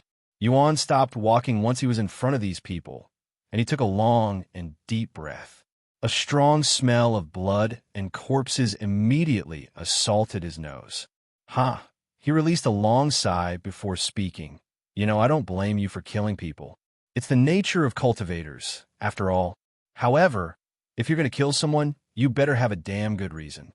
After this sentence, Yuan suddenly lifted the Empyrean Overlord and pointed it at one of the blood sect disciples. And killing these disciples for your own entertainment is not a good reason. This is why I despise evil sections. You guys are a bunch of boring individuals.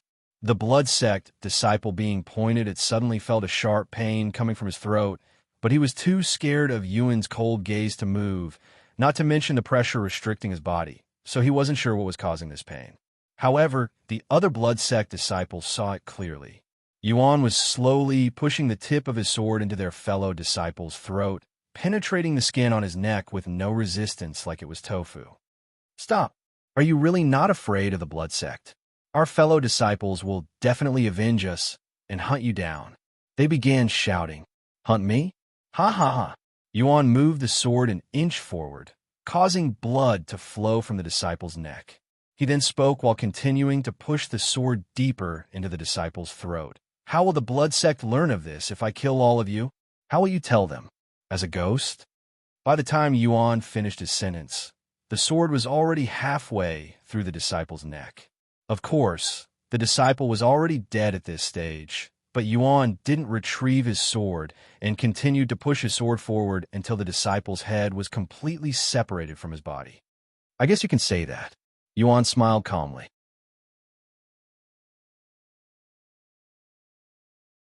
Chapter 641. Why you will regret this. You will now be hunted by the entire blood sect. The blood sect disciple disappeared from the scene quickly afterward. Yuan turned to look at the people that had been treasure hunting before getting caught by the blood sect and said to them, if you don't want to die like them, get out of this place. Why, yes. Thank you, Senior. They quickly left the scene as well. Once Yuan was alone with Xiao Hua, the place became dead silent. Yuan closed his eyes for a moment. When he opened them again, his eyes were no longer vicious but innocent, and his entire demeanor changed. Yuan looked at the corpses in front of him, as well as the decapitated body, with a perplexing emotion in his heart. After standing there in silence for a few moments, he turned around and said to Xiao Hua, let's go back for now. Xiao Hua quietly nodded and followed him. The entire journey back to Pang City was a quiet one, with neither of them starting a conversation. While they walked, Yuan pondered inwardly. That person was neither the Demon Sealing Clan's founder nor the other two. So who was he? Could it be another one of my reincarnations? No, I have seen him before. Yuan suddenly recalled the bloody dream he had when he got his faction symbol after joining the Celestial Overlords. Could it be him? His demeanor and aura felt just like that person. Just who is he? Now he wondered if he was a murderer in one of his past life, as he was completely tranquil when killing the blood sect disciples, almost like it was natural for him to have blood on his hands.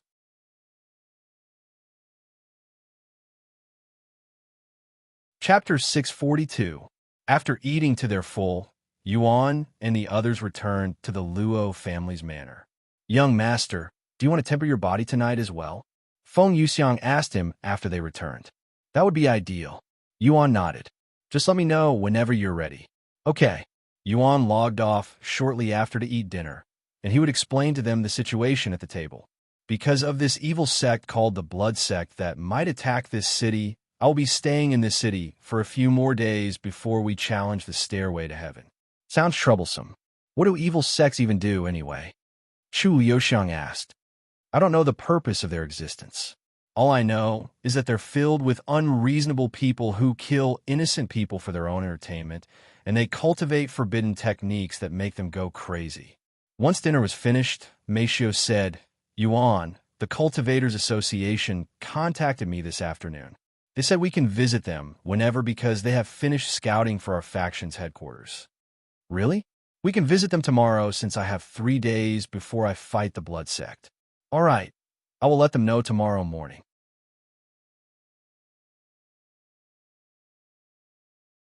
Chapter 643. Hey, Yuan. It's been a while. How have y'all been? Wang Ming greeted them with the others behind him. Hello, everyone. Everything's been great on our side. What about you guys? It was very boring since we couldn't really train in the hotel we were staying at. We've been waiting for our own headquarters so that we can train all we want. Yuan smiled and said, Then let's see what the Cultivators Association has in store for us. Upon arriving at the Cultivators Association, they could see Chairman Li standing by the entrance, clearly waiting for their arrival. Good morning, everyone. Our Cultivators Association has managed to find 5 headquarters that fit your requirements, and they're all in this city. We'll go look at each of them whenever you're ready. We can go look at them right now, Yuan said. Very well. Please follow me.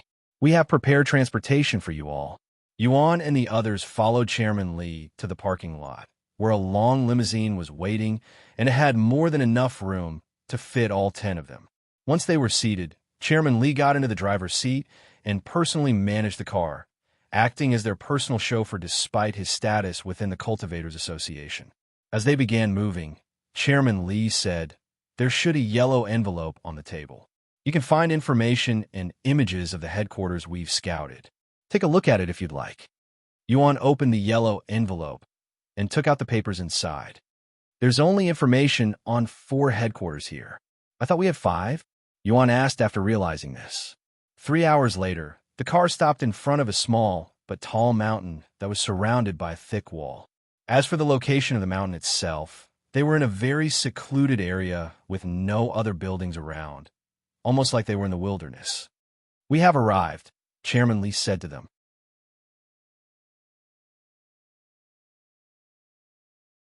Chapter 644.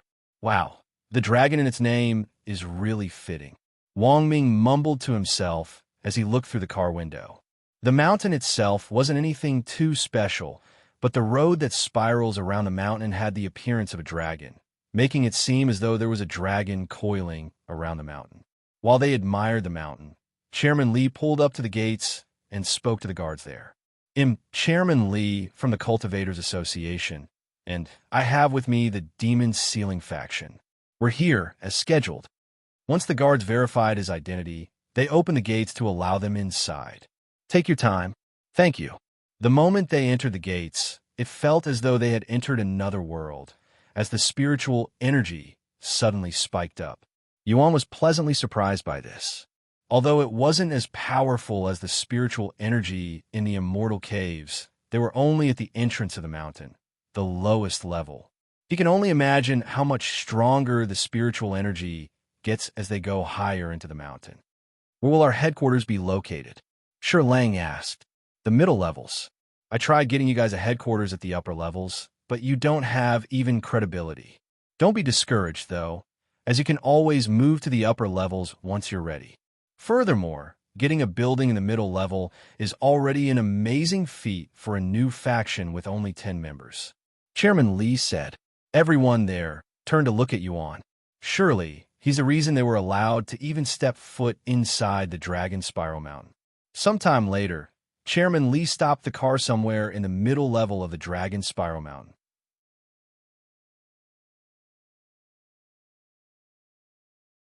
Chapter 645. We need $5 billion for our faction's headquarters. Wang Ming called his parents to let them know of the situation. $5 billion? Are you buying a house on the moon or something? Why the heck is it so expensive?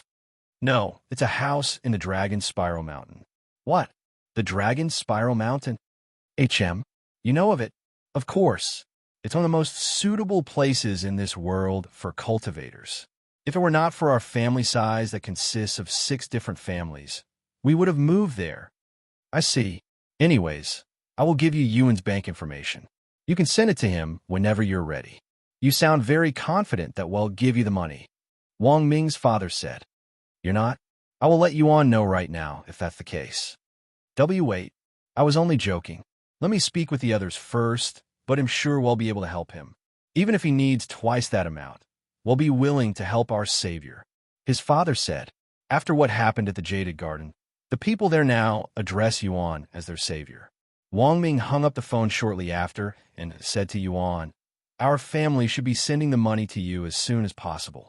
Thank you. He nodded. Sometime later, they returned to the Cultivators Association. As for Yuan, he went in to temper his body again with Lan Yingying.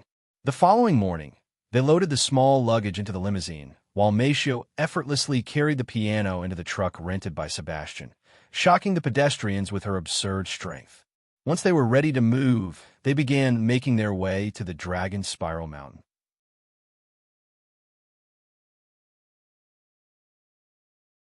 Chapter 646. A few hours after leaving their apartment, Yuan and the others arrived at the gates of the Dragon Spiral Mountain, and to their surprise, Wang Ming and the others were all waiting outside with their luggage.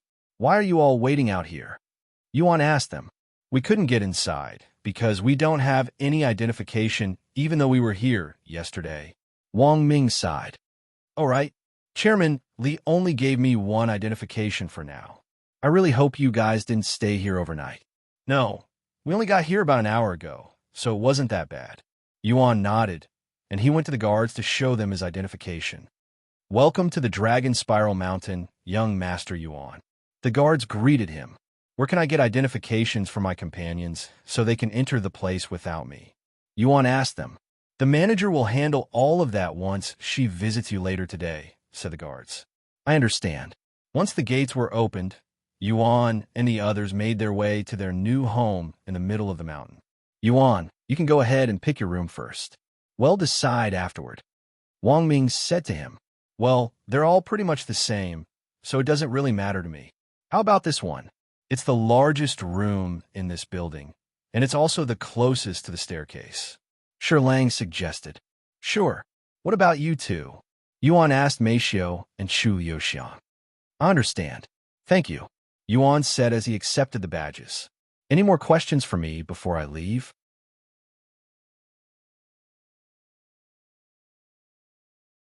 Chapter 647. I actually do have one. What kind of person is the Lord of the Dragon Spiral Mountain? Yuan asked her. The Lord, huh? Why do you want to know about him? The manager held a mysterious smile on her face. Out of curiosity, I guess, Yuan said. Unfortunately, I cannot tell you anything about the Lord. However, if you live here for long enough, you might get to see him. Is that so? Anyways, if you have questions about the mountain, you can contact me at any time of the day. Here is my business card. The manager handed her card to them. Jenny Zhang. Yuan read the name on the business card. You could just call me Jenny. After shaking hands with each other, manager Jenny left the scene. Since this finished earlier than expected, they'll go spar with Li Jingsky now, Yuan said as he stood up. What are you going to do now? I'm not sure, honestly. In fact, I'm wondering what my purpose is now. Am I still your caretaker? It really doesn't feel like it since I have been spending most of my time cultivating. Meisho asked him. Yuan pondered for a moment before speaking. We're no longer in a small home with just the two of us. There's Lulu and the others, not to mention the faction. Furthermore, I will be spending most of my time in now, so I won't need any attention. Instead of remaining as my caretaker, why don't you do something different?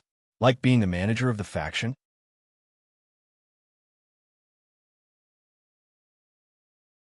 Chapter 648. What? Yuan?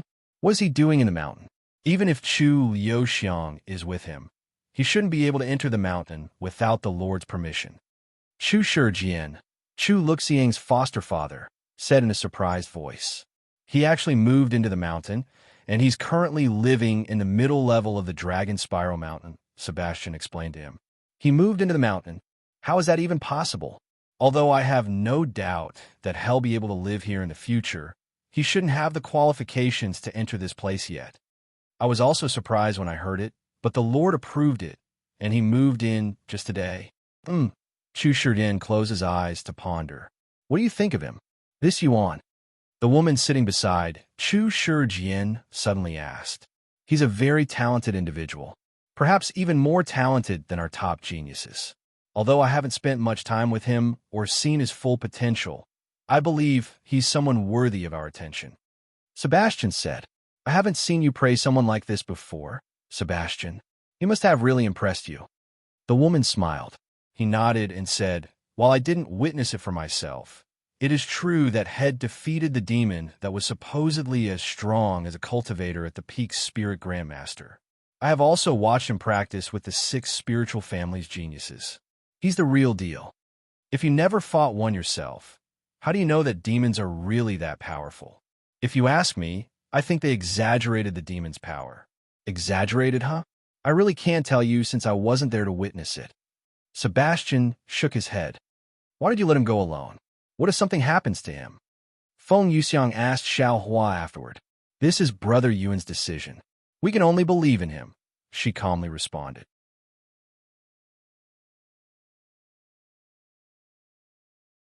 Chapter 649. Where is Taoist Yuan? Lord Luo asked Xiao Hua and the others after he left, unaware of the situation. The young master left not long ago to deal with the blood sect, said Feng Yuxiang. Lord Luo looked at the 3 of them. If they're all here, this meant that Yuan had gone to deal with the blood sect by himself. Seeing Lord Luo's expression, Lan Yingying said, Yuan will be fine. Don't underestimate him. I understand. Meanwhile, at the Flying Sword sect, Yuan stood before the 3 stone tablets with a tranquil expression on his face. However, inside his mind, he was trying to communicate with somebody. Are you going to show up today and take control of my body like last time? You like killing people, right? He would rather let the handsome man take control of his body so that he doesn't have to personally kill the blood sect, and he would feel less guilt that way. Unfortunately, the handsome man would not respond no matter how much Yuan tried to summon him. Yuan sighed, and for the next 2 hours, he would patiently wait for the blood sect to show up at the 3 stone tablets.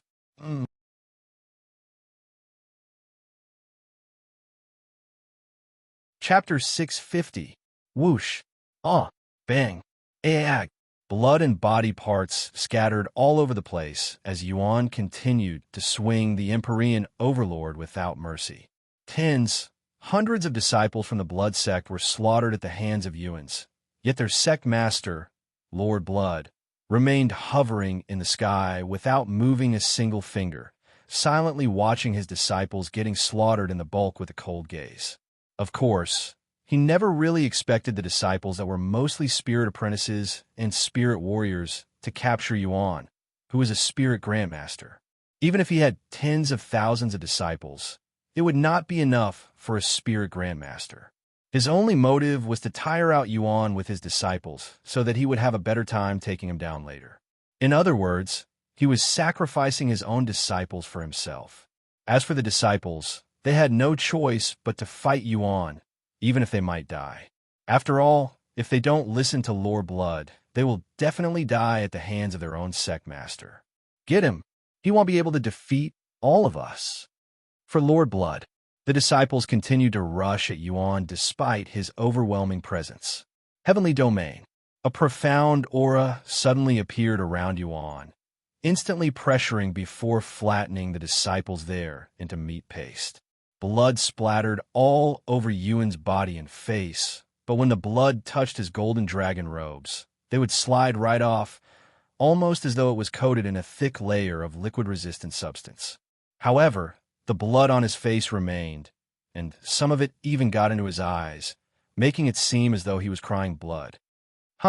Yuan swung again, and another dozen people died. What exactly am I doing? I can't feel anything. Yuan wondered inwardly. He has subconsciously swung the Empyrean overlord in every direction. There's something hitting my face. Is it raining? Why am I doing this again? You're doing this to protect the innocent, just like you always have. Another voice suddenly resounded in his head. Who are you? Me? You should already know the answer to that question. The voice responded, and it continued, the sensation of their flesh tearing apart, the smell of blood, the profound atmosphere, their blood-curdling screams. Remember it. Remember it all. Flashbacks began occurring inside Yuan's head, but he still managed to fight the blood sect. After an unknown amount of time had passed, Yuan snapped out of his flashbacks, finding himself in the middle of a bloodbath. Yuan then explained the situation to them and how he fought against the entire blood sect by himself.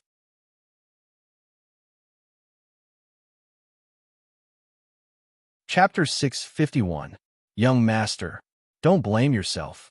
You did nothing wrong by killing those evil cultivators.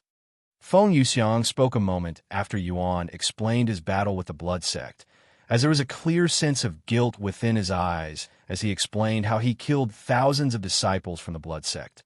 However, Yuan shook his head and sighed in a low voice. You're wrong. I'm neither feeling guilt nor self-blame because I killed those evil cultivators. I am worried because I don't feel any sympathy even after killing so many people. Even now, I cannot feel anything.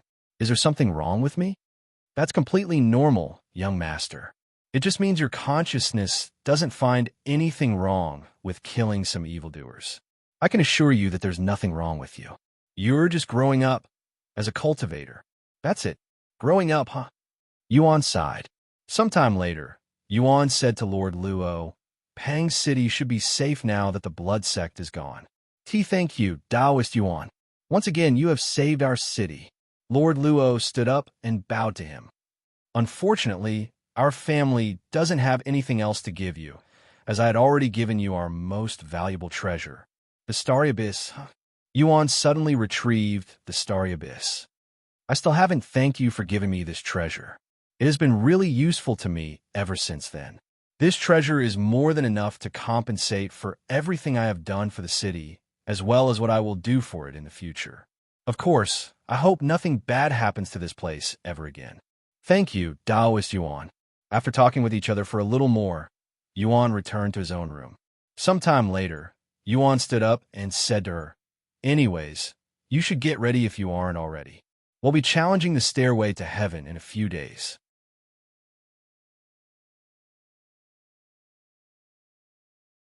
Chapter 652. It's been a while, Meishio. Feng Yuxiang greeted her with a calm smile on her face. Hello, Feng. How have you been? The same as usual. What about you? Anything new since our last meeting? A lot has happened since then. Meishio sighed. Want to talk to me about it while we go pick up the young master's other friend? Feng Yuxiang asked as she picked up Meishio with Qi manifestation. Just a little. Meishio nodded. Meanwhile, news of what happened to the blood sect spread like wildfire throughout the entire lower heavens, and within a single day, nearly everybody has heard about it. Have you heard? Someone named Yuan has managed to destroy the blood sect. I have heard about it, but is it even possible to completely destroy an evil sect? Even if you killed a few hundred disciples from the blood sect, they won't be destroyed unless you exterminate all of their disciples. They're like cockroaches. That's the thing. He didn't just kill a few hundred disciples. He killed thousands of them. Of course, this includes their sect master and all of the high-ranking disciples that Lord Blood brought with him. It'll be hard for them to rebuild after this, even if they're the blood sect. And they still lost to a single man? Heavens, how powerful is this Yuan person? And how come I haven't heard of him until today? I believe there was also a disciple with the same name in the Dragon Essence Temple. Oh, I heard about him. He's the one who carried their sect to first place in the mystic realm, right? Thus, Yuan would go on and tell them about his history with the Yu family and how they abandoned him when he became crippled, leaving them speechless.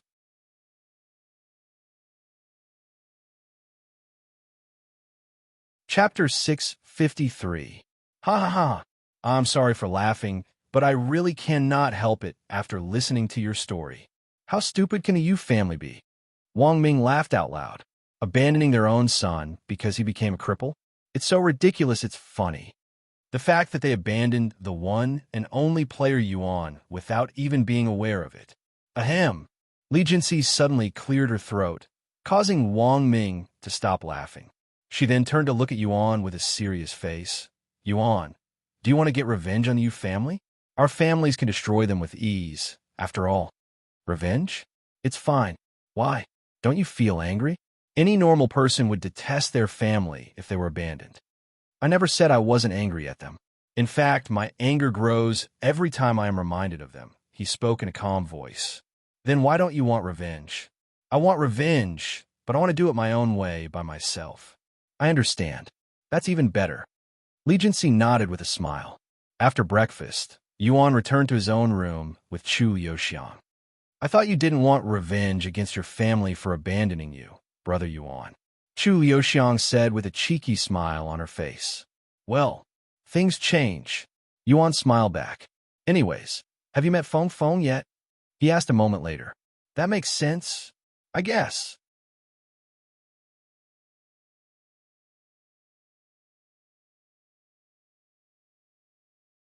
Chapter 654.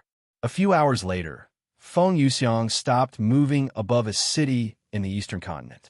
We have arrived, she said to the other two girls. I see you, Ro. She's over there. Mei Xiu pointed at the small figure standing outside the city gates. Of course, she was surrounded by young men, just like when Yuan first found her. Young fairy, why are you standing out here alone? Why don't you come with me, and I will show you all around the city, and some more. No, you should follow me. My father is the Why you're floating. The people there were shocked when Ro suddenly started levitating off the ground. As she's not floating, she's flying. A spirit grandmaster. They then watched as Ro flew towards Feng Yuxiang and the others in the sky. It's been a while, Ro. I hope I didn't interrupt your fun down there. Feng Yuxiang said to her with a smile. You came just at the right time, Feng Feng. Then let's return to the young master's side, shall we? We're already behind schedule. To think Ro had managed to hide this fact for so many years. It was truly a shock to Mei Xiu. Wait, so you're telling me that you didn't always know about Brother Yuan's adoption? Chu Liuxiang finally spoke after comprehending the situation. Ro shook her head. No. Actually, perhaps I knew, but forgot about it since Brother Yuan always treated me like a real sister. I was very young back then. Maybe I didn't want to believe it and trick myself into thinking that he was my real brother. Even I don't know anymore.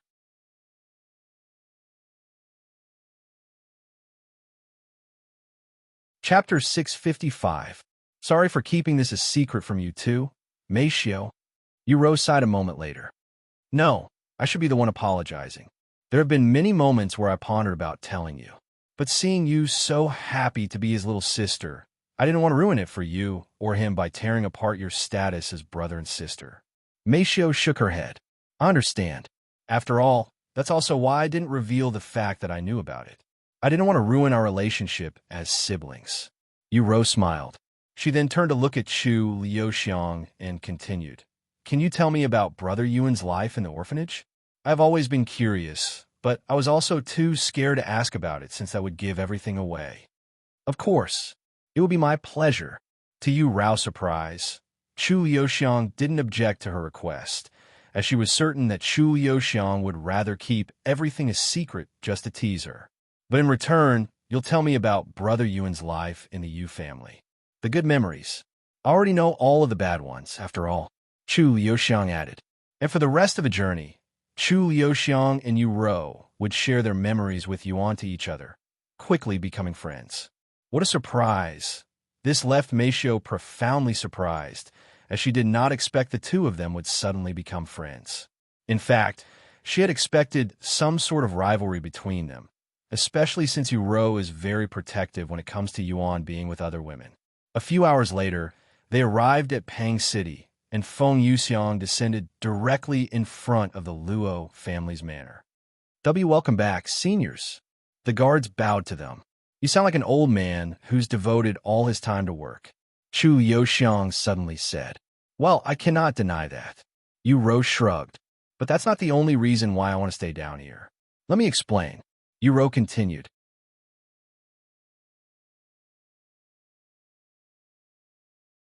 Chapter 656. The other reason why I don't want to ascend has connections to the first reason. Since I don't have time to play, my progression will barely move. So even if I ascend, I will only be a hindrance to you all.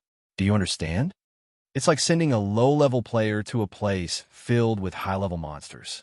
I won't be able to do anything by myself if you leave my side, even for a moment, brother.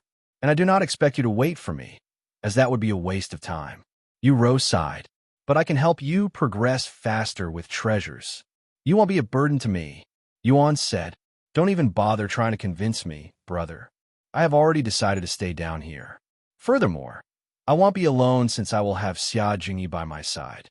After a moment of silence, Yuan sighed. All right, fine. I won't try to convince you anymore. However, just know that once I leave, it will be incredibly hard for us to meet in this world again, since I cannot come down to the lower heavens whenever I please. It's not like we cannot see each other in the other world. Uro smiled. Anyways, I have to wake up early tomorrow for training, so I won't be able to stay here for much longer. Let's talk to each other until I have to leave, okay? Yuan nodded. I want to hear more about your faction. Of course. It's a really great place.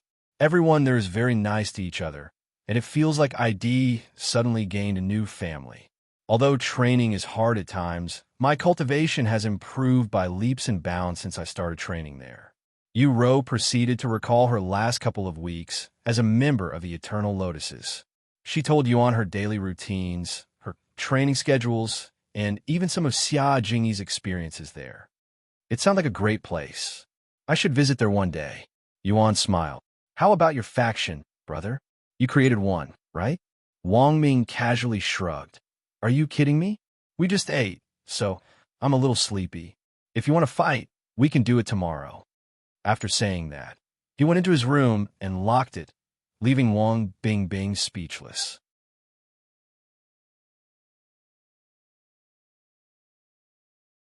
Chapter 657.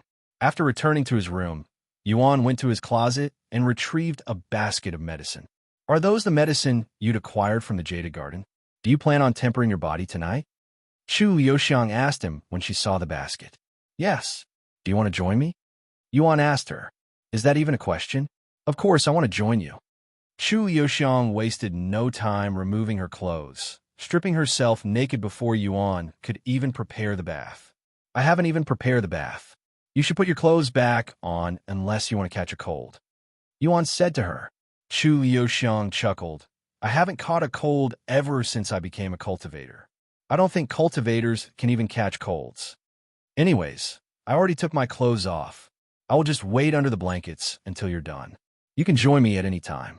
Chu Liuxiang said as she entered the bed.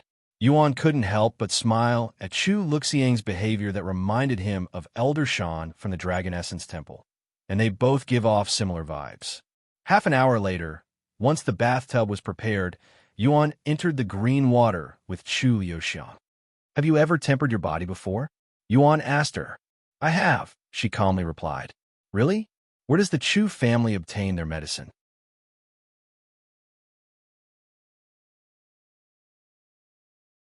Chapter 658. How do you like the scenery? Does it make your heart pound with excitement? The handsome man suddenly asked him without looking away from the red sky. Yuan coldly snorted. Why are you showing up now? You didn't show up when I asked you to fight the blood sect. The handsome man turned to look at him with red eyes and showed a grim smile. Are you still angry that I killed those ants for you? You must have wanted to kill them yourself, but you didn't have the courage, so I had to give you a slight push. Yuan frowned at his words. Angry? Of course I am angry. However, it's not because you killed those people. I am angry because you possessed my body without my permission. First it was the divine paragon, now it's you. Yuan expressed his concerns regarding their possession, and to his surprise, the handsome man actually began laughing. Possessed? You think we possessed you? That is incorrect. We're not ghosts.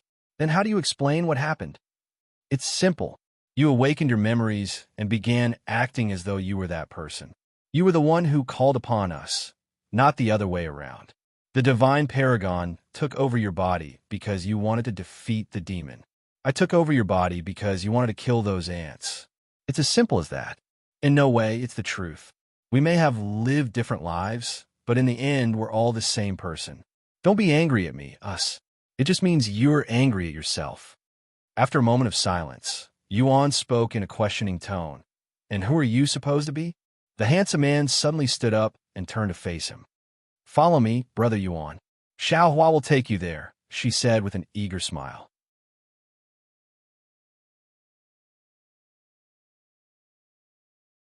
Chapter 659. Where the fuck is that bitch, Min Li?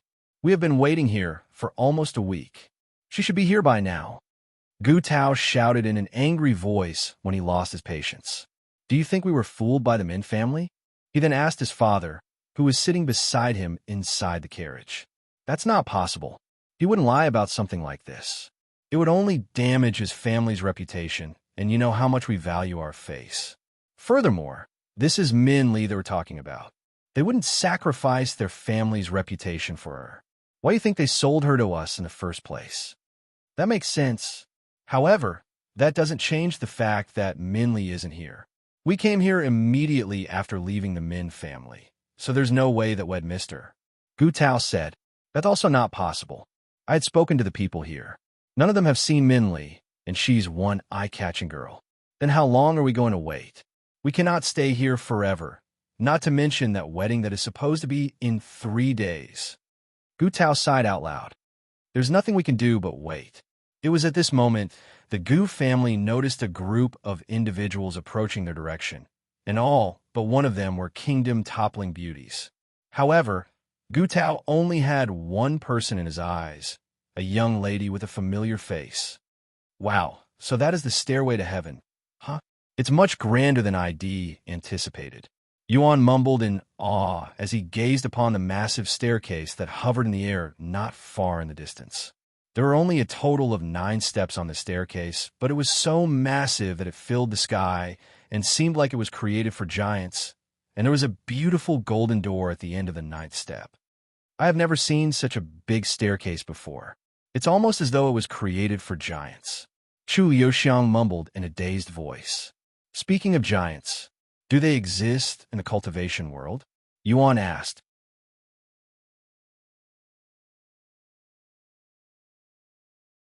Chapter 660. A Spirit Grandmaster. She's a Spirit Grandmaster. The middle-aged man cried inwardly, shocked by Feng Yuxiang's cultivation base. If you dare move, I will kill you, Feng Yuxiang said to them with an overbearing aura around her. However, Gu Tao's father was also a Spirit Grandmaster, so he didn't immediately back down. Who are you? He asked her with a slight frown. Feng Yuxiang. What? Madame Feng from the Golden Phoenix Bazaar? Although he has never personally gone to her store before, his Gu family has purchased many treasures from her place before. Impossible. What are you doing in this place? My business is none of your business. However, your business on the other hand. Feng Yuxiang narrowed her eyes. How dare you treat my young master in such a manner? Courting death. Feng Yuxiang began approaching Gu Tao while emitting strong, killing intent. Father, help me. Kill this bitch for me. Gu Tao immediately hid behind his father's back. Although he could sense Feng Yuxiang's threatening aura, he doesn't actually know Feng Yuxiang's identity, nor was he aware of her cultivation base. There is nothing to talk about. You lost that chance when you threatened to take Min Li away by force. Patriarch Gu gritted his teeth in anger, but he eventually gave up and said, Fine, I will give them to you.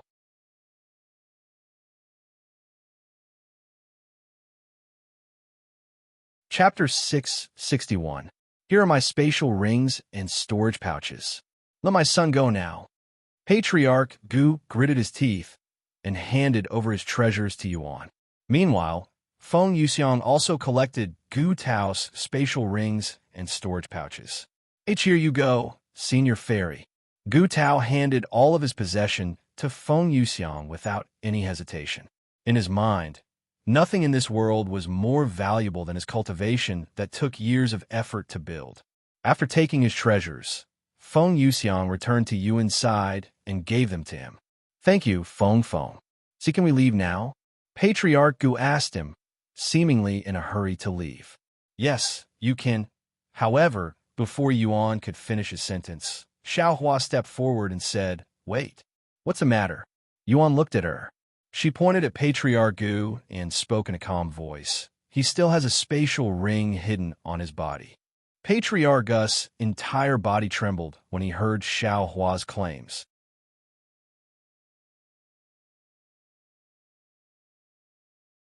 Chapter 662. We have arrived at the stairway to heaven. Feng Yuxiang said as they approached the massive staircase not far away from them. It's quite empty here. Yuan had expected there to be more people in this place for some reason, but that didn't seem to be the case, as there were only a dozen people there, including an old man sitting behind a desk right beside the staircase. Young master, speak with that old man whenever you are ready to challenge the stairway to heaven. I will be cheering for you from inside your body, since I don't need to participate in the trials. Feng Yuxiang said to him before transforming into a glowing orb and entering his body. Xiao Hua is confident that Brother Yuan will succeed. Xiao Hua also entered his body a moment later. Only Lan Yingying remained, as she didn't come from the upper heavens like the other two. Where did they go? Chu Liuxiang asked in a baffled voice, as this was her first time witnessing such a thing. They're resting inside my body right now, Yuan said. What? How does that even work? Can I enter your body too? She then asked. They can do that because they are my servants. Yuan smiled. Anyways, let's go speak with that old man. The old man sitting behind the desk looked at them and said, Are you going to challenge the stairway to heaven? I am. Yuan nodded. First time? Yes. Yuan, I will help them climb the staircase. You need to focus on yourself. Lan Yingying said to him. Okay, thank you. After putting down Meishio and Chu Liuxiang, Yuan proceeded to make his way towards the second step that was about 200 meters away.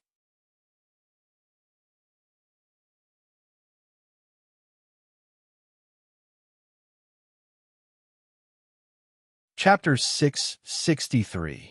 Oh, look at that. There's more than one person climbing the stairway right now. What? Is that even possible? I thought only one person could go at a time. It's only allowed because one of them is assisting them through the stairway to heaven. Most likely that young man in the front. Wait, that's actually a thing? Since when? I have spectated this place for many years, but I have never seen such a thing before. That's because nobody does it. One can help 9 other individuals climb the stairway to heaven, but the person doing the climbing will have the burden of the other 9, increasing the difficulty of their climb significantly. Heavens! Climbing alone is already hard enough, yet that person is willing to take 4 other people with him. I don't blame him. Look at the people he's helping. All of them are breathtaking beauties that can topple kingdoms with a mere smile. I wouldn't leave them behind either. If you had to choose between those beauties or ascending, and you can only pick one, which would you pick? The beauties, of course. I'd be willing to stay down here forever just for one of them, much less 4. While the spectators focused on Meishio and the others, Yuan reached the second step with barely any effort made. However, the moment he stepped onto the second step, he felt the pressure bearing down his body suddenly double in strength. Even though it still wasn't enough to make him sweat, he was worried about the later steps. About a minute later, he reached the third step, and once again, the pressure on him doubled in strength.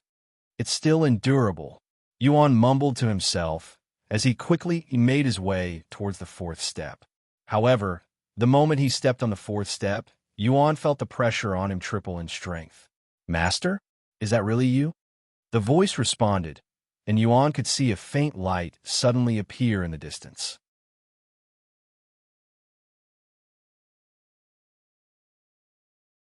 Chapter 664. Yuan swallowed nervously as he watched the faint light gradually approach his direction. Master, is it really you? The childish voice continued to resound in the darkness. I think you're mistaking me for someone else. This is my first time in this place. Yuan said. No, once the light was right in front of him, it started transforming until it took the shape of a human with a childlike figure. A few moments later, a cute little girl with long, glistening black hair that dragged on the floor stood before him. She stared at him intensely with her sharp golden eyes and continued to speak. While you have a different appearance, your soul is the same. You are definitely my master. I will never mistake my master for someone else. You don't remember me, master? She asked him after a moment of silence. Yuan narrowed his eyes at this little girl and sighed inwardly. She's definitely talking about one of my past lives, right? After another moment of silence, Yuan asked, Who or what are you? Tian'er is the guardian of Stairway to Heaven. Guardian? Like its master? No, Tian'er is merely a guardian. I protect this place and uphold its integrity. Master, you are the real master of the Stairway to Heaven. You really don't remember? What? I'm a master of this place? Yuan was left baffled by this information. Tian'er's voice resounded a moment later. Welcome to the first trial in the Stairway to Heaven, Master.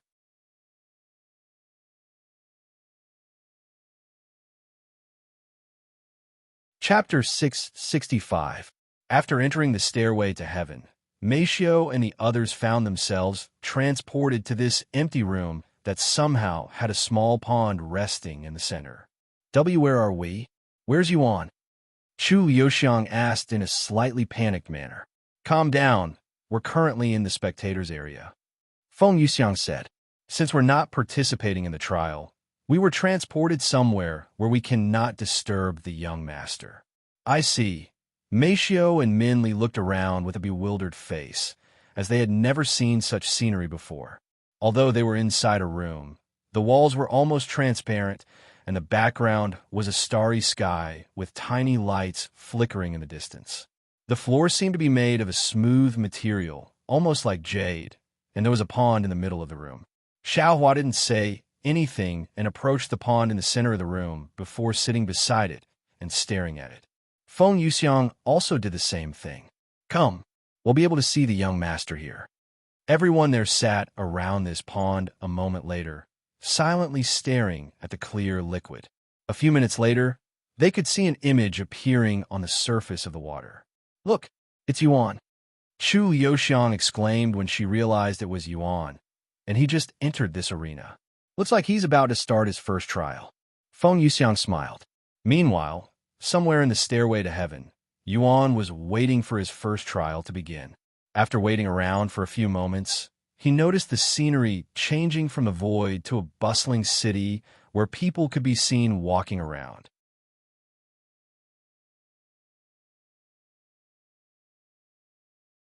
Chapter 666.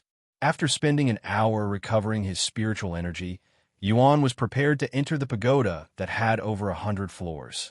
Will I be able to reach the peak and defeat the city lord in less than 3 hours? He wondered to himself as he opened the door and entered the pagoda. Inside of the pagoda wasn't as big as Yuan expected, but there was more than enough space for 2 cultivators to fight without restrictions. Yuan looked around the first floor that appeared to be a dojo, and it reminded him of another place had challenged before, the carp leaping over Dragon's Gate Tower within the Dragon Essence Temple. However, instead of fighting magical beasts, humans were his opponents this time. Who are you? And what are you doing in my lord's pagoda? A figure suddenly appeared before Yuan without him noticing until this person spoke. Yuan looked at the middle-aged man and said, I am here to speak with your lord. Do you have an appointment? The middle-aged man asked. I do not. Then you may scram out of here. Unfortunately, that's not possible either. Is that so? The middle-aged man retrieved his weapon that was a spear the next moment and pointed it at Yuan. Then you can stay here forever. Yuan didn't say anything and retrieved the Empyrean Overlord. Mastery level 1. Description: an extremely fast and deadly technique that can kill 1,000 people without making the slightest sound. Created by the famous cultivator known as Vanishing Ghost, who was once regarded as the 9 heavens' deadliest assassin.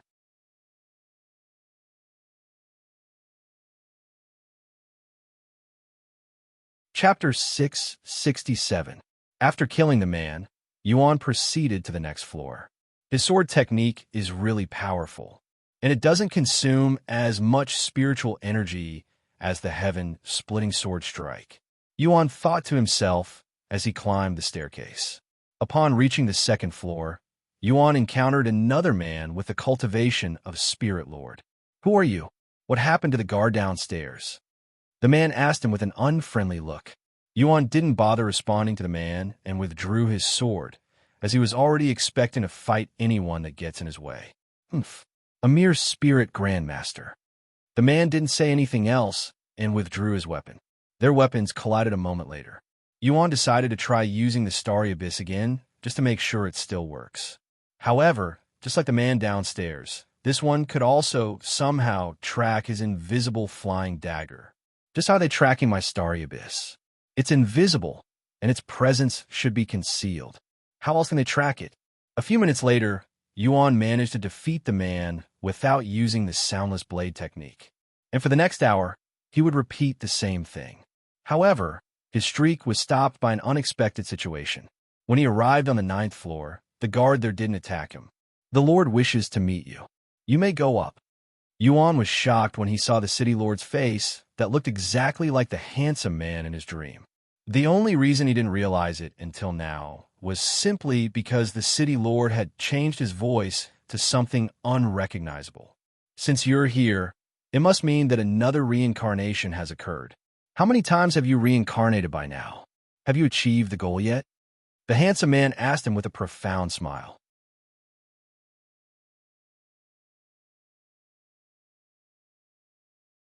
Chapter 668. After snapping out of his daze from the handsome man's question, Yuan laughed a little before speaking. "What a coincidence. I also have a similar question. What the heck is up with all of this reincarnation stuff? Tell me everything you know about it. How else am I supposed to achieve this goal you speak of when I don't even remember it?"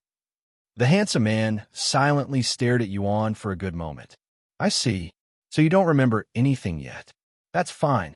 It's not the first time that you have forgotten about your past, but you will eventually remember everything. However, don't expect me to spoon-feed you everything just because we belong to the same soul.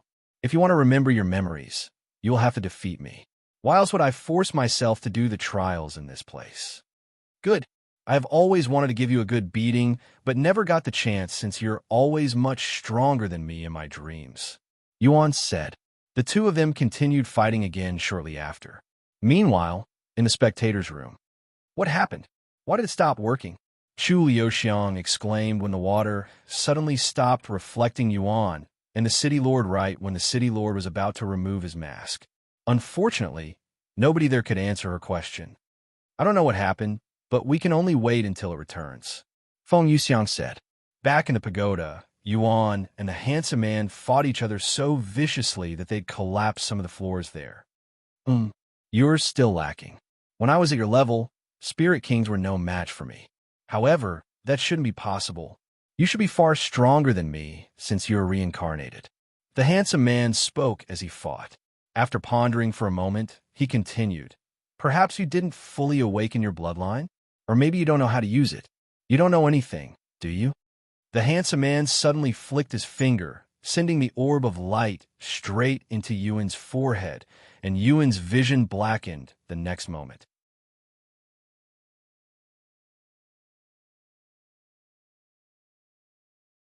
Chapter 669. Ugh, where am I? Yuan slowly opened his eyes to the sound of water splashing beside him. He looked around once his eyes adjusted to the bright sunlight, and to his surprise, there was a large river beside him. "What the? How'd I get here? I was just at the pagoda." Yuan stood up a moment later, but he immediately noticed something different about his body. "My cultivation base is gone," he exclaimed in a shocked voice. Suddenly, another voice resounded, responding to his words. "Are you still dreaming, Tianyang? You're not even a cultivator yet. How can you possibly have a cultivation base?" Yuan turned to the sound of the voice to see a pretty young girl sitting underneath a tree with a scroll in her hands.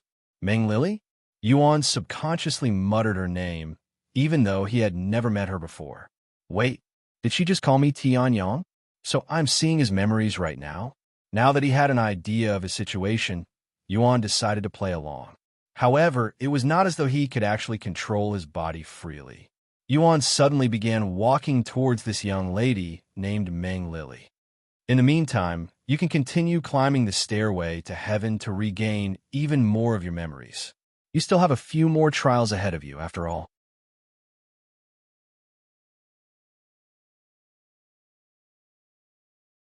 Chapter 670. Don't screw with me. You're just wasting time. Why can't you tell me what really matters? I don't care about the other memories. Yuan frowned at the handsome man's words. Now, that wouldn't be fun at all, would it? Furthermore, who tells a story that starts from the middle? The most exciting part. That makes no sense and will only take away the excitement. The handsome man casually shrugged. Anyways, I won't keep you here any longer. Have fun with the rest of the trial. The handsome man disappeared the next moment, and the scenery began to disappear shortly after. In just a few breaths of time, Yuan returned back to the arena with a starry background. Congratulations on passing your first trial, Master. Tianer's voice resounded. Yuan looked up into the darkness and asked, how many more trials do I need to complete before I arrive at the next realm? After a moment of silence, Tunner said, I cannot answer that question, Master, as it's different for everyone. Some require 4 trials, while some only require 1 trial to ascend. What? How is that even fair? And how are the trials decided? They're decided by the participants' talent, destiny, and if they are helping others ascend. The more talented you are, the more difficult the trials will become. Destiny? You're telling me that the stairway to heaven can tell someone's destiny? That is correct. Then can you tell me my destiny? That is not how this works, Master. He's an array master. Someone there exclaimed after realizing what had blocked the attack.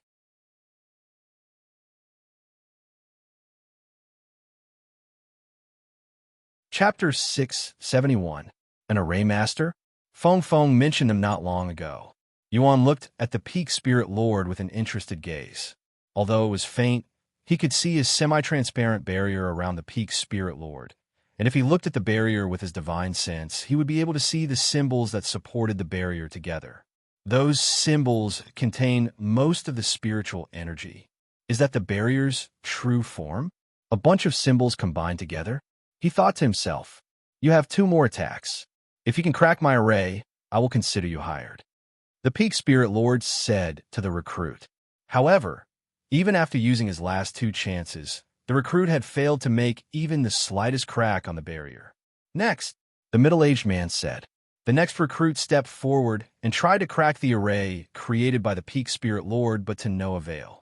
After going through 5 people without any success, they finally managed to find someone who could crack the array on his 3rd strike, but the crack was very minuscule and less than an inch long. The Peak Spirit Lord silently stared at the crack for a moment before speaking. Fail. What? But I managed to crack your array. The recruit exclaimed, unwilling to accept the results. So what if you barely managed to crack it? It's still not convincing enough. If you want to blame someone, blame yourself for being weak. Meanwhile, a small commotion broke out somewhere in the line. Hey, can't you read? Only spirit lords and above can qualify to be their bodyguard. You, who is a mere spirit grandmaster, should get out of the line and stop wasting our time. Hell, you're not even a peak spirit grandmaster. You can call me Yuan. Then, Yuan, you can wait inside the restaurant for now. We're going to recruit a couple more bodyguards before we leave. You can order whatever you want in the meantime. The Huang family will pay for everything, said Dong Zhou.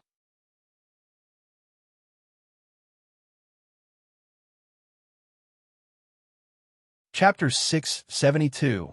Yuan proceeded to make his way into the restaurant after being accepted as a bodyguard for the Huang family. Please wait a second, Yuan. A soothing voice suddenly called out to him just as he was able to enter the restaurant. He halted his movements and turned around to see a pretty young lady walking out of the carriage. Yuan's eyes widened with surprise when he saw this young lady. Lulu, what are you doing here? Yuan subconsciously blurted out loud, as this young lady greatly resembled Chu Liuxiang. From her brown hair to hazel eyes, it was almost as though Chu Liuxiang herself was there. However, after closer inspection, although very minor, there were some differences. Lulu, the young lady raised her eyebrows. Sorry, I mistook you for someone else. You look very similar to one of my friends. He corrected himself. The young lady chuckled at his words and said, My name is Huang Shaoli. If you don't mind, may I accompany you in the restaurant? I'm feeling a little hungry, too. Yuan looked at the middle-aged man standing beside Huang Shaoli. entertaining my family is also part of your job as a bodyguard, he said. Once outside, Huang Shaoli returned to the carriage while Yuan gathered with the other bodyguards.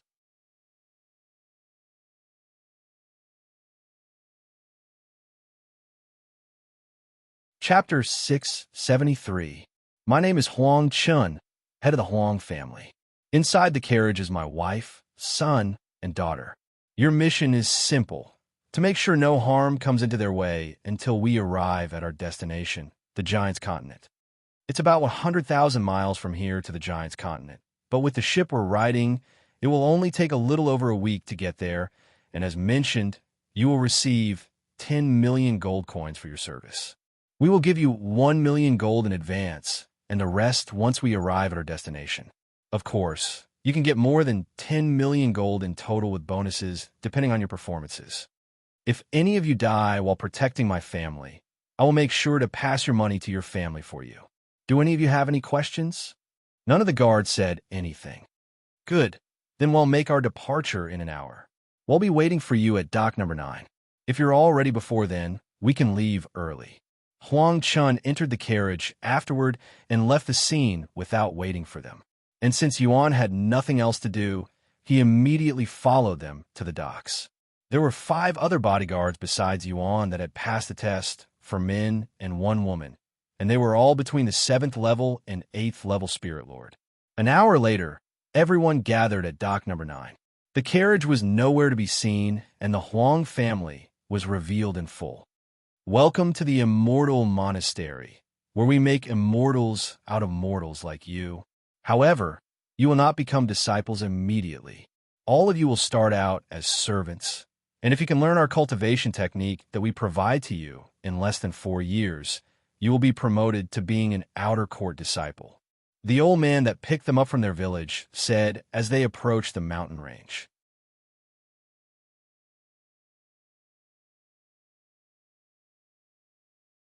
Chapter 674. Once they entered the sect, the cultivator left them in a secluded area before flying away without saying another word. While Yuan and the others looked around, a chubby old man approached them and said, "Welcome to the bamboo garden. This is where you will all be spending your next 4 years. While you are here, you are required to do labor for the sect, such as cutting wood and gathering water. Of course, if you manage to learn the cultivation technique before then, you'll get to leave earlier. Your schedule will be very simple.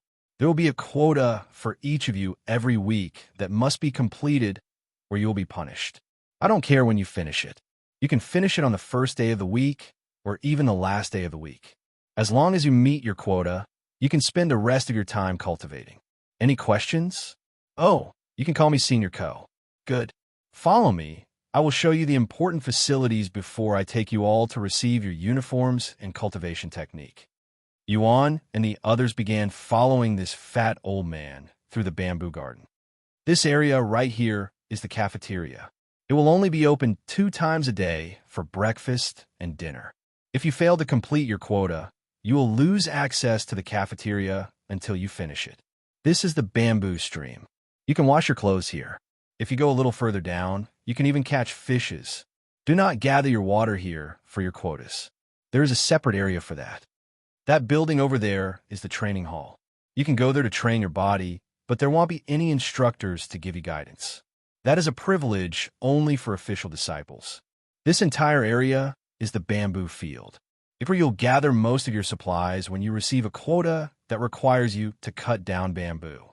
Furthermore, the closer we get to the Giant's Continent, the more dangerous the sea creatures become, especially the Leviathans.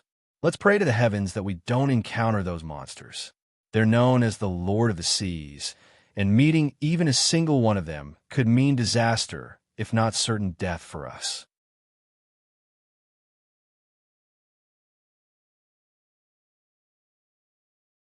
Chapter 675.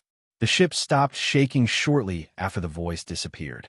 Looks like they have managed to deal with the sea demon, Chinkai said before going back to his cultivation. Yuan also closed his eyes and returned to looking through his memories. A few weeks have passed since he became a servant of the Immortal Monastery, yet he hasn't been able to learn the cultivation technique, which is a far cry from Yuan's ability to learn even heaven-ranked techniques within minutes. Becoming a cultivator is much more tedious than I'd anticipated. I have read through the manual over 1,000 times by now, and I can even recall every single word in the manual backwards with my eyes closed, yet I still cannot sense any spiritual energy. Yuan placed the scroll down and tried to sense the spiritual energy in the air again, but to no avail. After failing to sense spiritual energy for half of the day, Yuan decided to go outside to do his quota, which required him to cut down 200 bamboo in a week. "How are you feeling, Tianyang? Still can't sense spiritual energy?" Someone called out to him as he was working. Yuan turned around to see a skinny young man who looked incredibly fragile approaching him from behind. After saying his goodbyes to Ning Zixuan and the place, Yuan left the bamboo garden and was taken to the outer court by the same person who brought him to this sect, unaware of the countless challenges that were waiting for him there.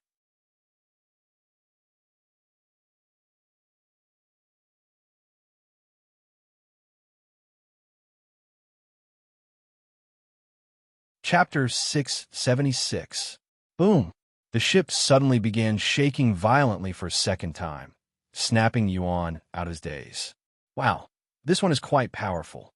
Did we encounter a powerful sea demon already? We've only been out in the sea for half a day. Qin Kai muttered in a low voice. The shaking lasted a few more moments more than the previous time. Half a day? Yuan suddenly realized something, and he tilted his head to look up into the ceiling of the ship. "Meishio Lulu, I won't be logging off until I finish this trial. Please take care of everything until I am done." He spoke to them in the spectators' room. "Who are you talking to?" Qin Kai also looked at the ceiling with raised eyebrows. "Oh, I was just talking to myself. What a weirdo." Qin Kai chuckled. Meanwhile, in the spectators' room, Meishio said to Chu Liuxiang, "I'm going to log off. What about you?" "I will stay here and continue watching Yuan in case anything happens." Mike Xia's eyebrows twitched slightly when she realized something. She's no longer addressing him as Brother Yuan. Did something happen between them? "Okay, then I will check up on you once in a while." Meishio logged off shortly after to notify the other members that Yuan will be busy for a week. He can only imagine what the second trial has in store for him.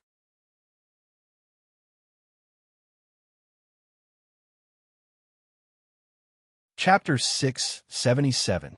On the third day of their journey to the Giant's continent, Huang Shaoli came out of her room and pointed at Yuan, who was casually sitting in front of the door, and said to him, "I'm going to look around the ship, and you'll be coming with me, Yuan."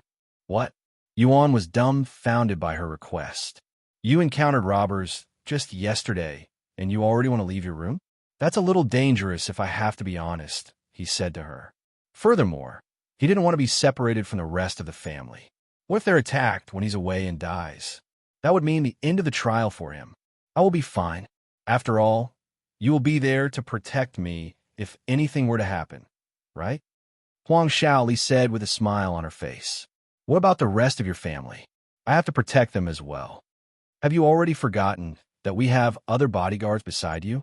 They will take your spot. Or are you making this difficult because you don't want to be with me? Do you find me bothersome?" "That's not it." Yuan sighed. "Then it's decided. You're coming with me to explore the ship." Yuan gave up and nodded his head, "But we still need another bodyguard." Qin Kai raised his hand and said, "I can." However, he was quickly interrupted by Huang Shaoli. "I've already spoken to my father. I could take just one bodyguard with me. You can go confirm with him if you'd like." "That won't be necessary. We trust your words," Qin Kai said. He then turned to look at Yuan and said, "Go ahead and protect the young lady. I will call one of the other guards to take your place until you return." After pondering for a moment, Yuan nodded. "Let's do it."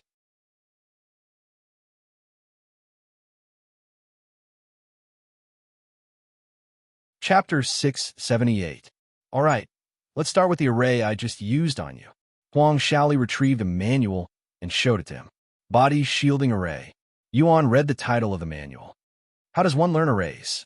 Is it any different from learning cultivation techniques? He then asked. Well, they're quite similar in some ways, but they're also very different. You will understand it once we begin. Anyways, let's start. First and foremost, you must learn how to create symbols with your hands. Allow me to demonstrate it. Huang Shaoli then raised her hand and began writing in the air with her index finger. There was a warm-looking light on the tip of her fingers, and everywhere it went, it would draw a line in the air, eventually creating a symbol that floated in the air. I don't expect you to draw a symbol on your first try, so you should just try drawing lines in the air like this. She then waved her finger around, creating a long, glowing line in the air. In order to do this, you must collect your spiritual energy on your fingertip and imagine drawing in the air. Trust me, it's actually much harder than it sounds. Just mastering this technique alone requires months of practice. Okay, let me try. Yuan closed his eyes and gathered some of his spiritual energy onto his fingertip. So that's how an array master fights, huh? Yuan mumbled as he watched their battle from afar.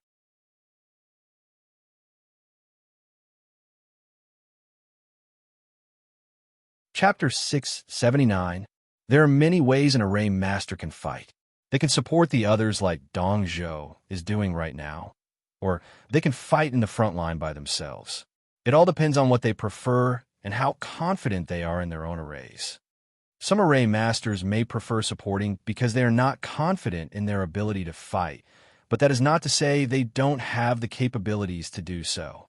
Huang Shaoli explained to him. Bang! The ship shook again when one of the tentacles struck the barrier protecting the ship. I didn't notice the formation until you told me. How can you tell there's one? Yuan then asked. Formations can be spotted quite easily if you know what you're looking for. Unless the formation is concealed with another formation, you should be able to see it with your divine sense. With my divine sense? Yuan immediately tried looking with his divine sense, and sure enough, there is a massive barrier around the ship that seems to be made of symbols. Tens of thousands of symbols that connect with each other. You probably think there's only a few thousand symbols in this formation, right? Look at the symbols individually again. Each of these symbols are actually combinations of smaller symbols. So there are millions, if not billions of symbols that make up this formation. Heavens, how long would it take to create this formation? Yuan asked after a moment of silence. It really depends on the complexity of the formation and the ability of those formation experts that worked on it. A formation of this size and complexity probably took years, if not decades of efforts from hundreds of formation experts to complete. That long? Yuan was shocked.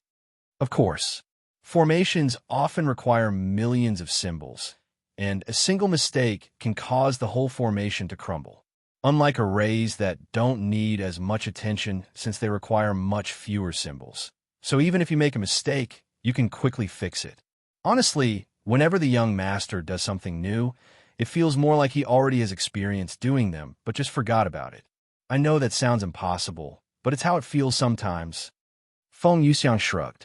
After a moment of silence, Xiao Hua mumbled in a low voice, if reincarnation is real, that won't sound as impossible.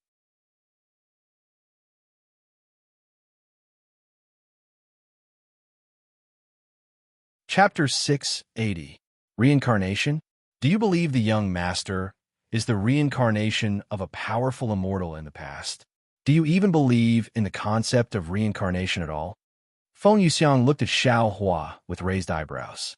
Xiao Hua didn't appear to be the type to believe in these kinds of things. After a moment of silence, Xiao Hua spoke. Although Xiao Hua doesn't necessarily believe in reincarnation, her family believes in it. Your family? I have been wondering for a while now, but what kind of family do you have? As Feng Yuxiang expected, Xiao Hua refused to say anything about her family. Whatever. Not that I really care. Anyways, if the young master is really the reincarnation of a powerful expert, I believe it. After all, I'm a phoenix. I symbolize reincarnation itself. Chu Yoxiang listened to their conversation with raised eyebrows. Although she doesn't believe in reincarnation, she found the topic to be quite interesting. This was also the case for Minli. Let's say Yuan is the reincarnation of someone else. Is there a way to test that? Chu Yoxiang suddenly asked. There are many mythical treasures in the world of cultivation, right? Surely, there must be a treasure that can tell whether someone is reincarnated or not. Feng Yuxiang pondered for a moment before speaking. Actually, there's one. However, it's only a legend. Yuan closed his eyes and released a deep sigh. Flying or not, I will not let it stop us from reaching the giant's continent.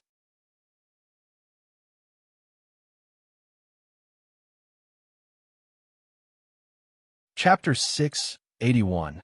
The Huang family gathered Yuan and the other bodyguards shortly after the announcement regarding the flying Leviathan. As you should all know by now, there is a flying Leviathan heading our way. This is a life-or-death situation for everyone on the ship, so we'll need to give it our all to defeat the flying Leviathan together. Huangchen said to them. Everyone there nodded their heads with serious expressions on their faces. Anyways, let's all head to the deck and see what the captain of this ship has to say to us. Wait. Yuan suddenly stopped them. What's the matter? I need to prepare myself for the flying Leviathan, so if you don't mind, I will stay behind. Yuan said to them. Huang Chun nodded. You'll have 2 hours to prepare until the flying Leviathan arrives. Do your best. Father, I will stay here with him. Huang Shaoli suddenly said. Huang Chun raised his eyebrows and pondered for a moment before looking at Yuan. Do you mind? Although he wasn't sure why his daughter wanted to stay here with Yuan, he didn't object to it either. I don't mind. Yuan shook his head. Everyone but Yuan and Huang Shaoli gathered at the deck of the ship shortly after. Do you mind if I use your room? Yuan asked Huang Shaoli when they were alone. No, go ahead. I was going to ask you to come with me, anyway. Are you trying to go somewhere?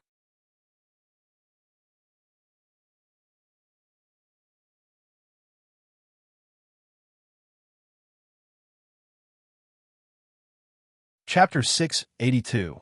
Did you just say Demon Core? Minli snapped her head to look at Lan Yingying with a shocked face. Demons should be extinct, so demon cores should no longer exist.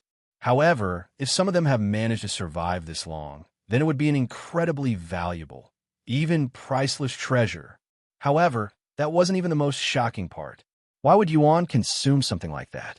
Although she doesn't know the difference between demon cores and monster cores, they should function the same way, meaning it would be reckless, if not suicidal, to swallow them. Wait, are people allowed to use treasures while they are challenging the stairway to heaven? Isn't that cheating? Chu Liuxiang had a different question in mind. Feng Yuxiang shook her head and said, as far as I'm aware, it's not against the rules, or the young master would have failed already. I guess it's allowed because the stairway to heaven didn't take into consideration that someone might be able to consume treasures like the young master. It was at this moment that Meishio logged into the game. Did something happen? She asked them when she saw their faces. Chu Liuxiang proceeded to explain to her the situation. Meanwhile, Yuan had just reached the 9th level of Spirit Grandmaster and was only a single level away from becoming a Spirit Lord. Heavens! Huang Shaoli was sitting on the floor because her legs had given up on her after she witnessed Yuan's heaven-defying talents. After stopping at the peak of Spirit Grandmaster for a few minutes, Yuan suddenly took a deep breath, and when he released it, a cloud of glistening mist would come out of his mouth, almost like he was smoking. Whoosh! A sudden gust appeared in the room, despite the windows being closed. Plus, stats.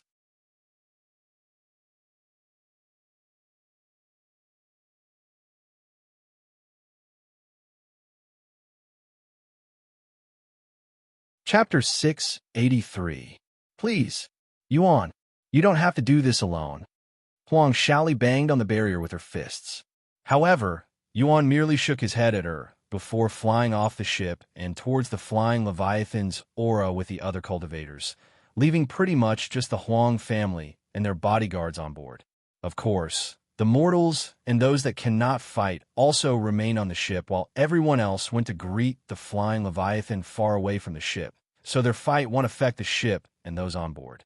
After Yuan left, Huang Shaoli immediately began trying to destroy the array created by Yuan, but to her absolute shock, she was unable to find any weaknesses in the array, making it incredibly difficult to break. How is he already this proficient with arrays? He only learned the basics a few days ago. I have studied arrays under my father for over 20 years, yet I cannot defeat an array created by a complete newbie that learned arrays just a few days ago. Impossible. Father, why are you just standing there? Hurry up and break this array so that we can help him. Huang Shaoli turned to her father for help, as she was confident that he had the ability to break the array. However, Huang Chun remained standing there without moving a muscle, his gaze silently staring in the direction that Yuan went. He closed his eyes and sighed. The young man has already made his decision. I cannot go against it. What? That's nonsense. He's going to die if we leave him alone. I'm sure he's already prepared himself for that. Let's not disrespect his resolution. He then looked at the array surrounding them and smiled. I didn't expect that he would also be an array master. He's very good at it, too. Perhaps even better than you, Shaoli. He must have trained very hard for many years to achieve this result. The cultivators there called out to Yuan, who immediately placed a sword in front of him to block it, as the ball of water was too large for him to dodge properly.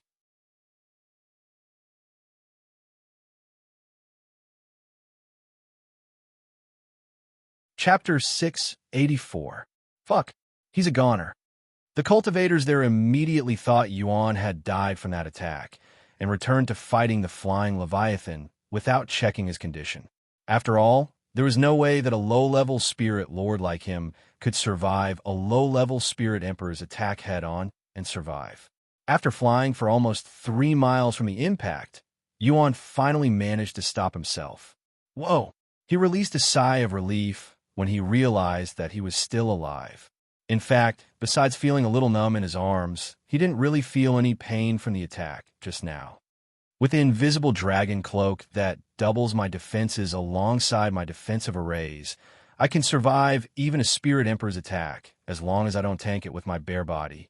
Furthermore, I can injure the flying Leviathan with my sword aura. I can do it. I can defeat this flying Leviathan. A bright smile appeared on Yuan's face when he realized that he could win this fight, and he immediately began flying back to the battlefield. However, he stopped moving when he suddenly thought of something. Wait a moment. The flying Leviathan should be occupied and distracted by the other cultivators right now. I can probably use this chance to deal some serious damage to the flying Leviathan. Unfortunately, he was distracted by a powerful pressure before he could come up with a plan. What the? A massive fish suddenly leaped out of the water and at Yuan with its mouth wide open. He quickly reacted by controlling the starry abyss, boring a hole in the fish before it could reach him. I was so distracted by the flying Leviathan that I forgot other sea demons exist in this water. He sighed. However, shortly after Yuan killed the sea demon, another random sea demon leaped out of the water to attack him. Just how many sea demons are there? He decided to use his divine sense to look under the water, but he immediately regretted that action.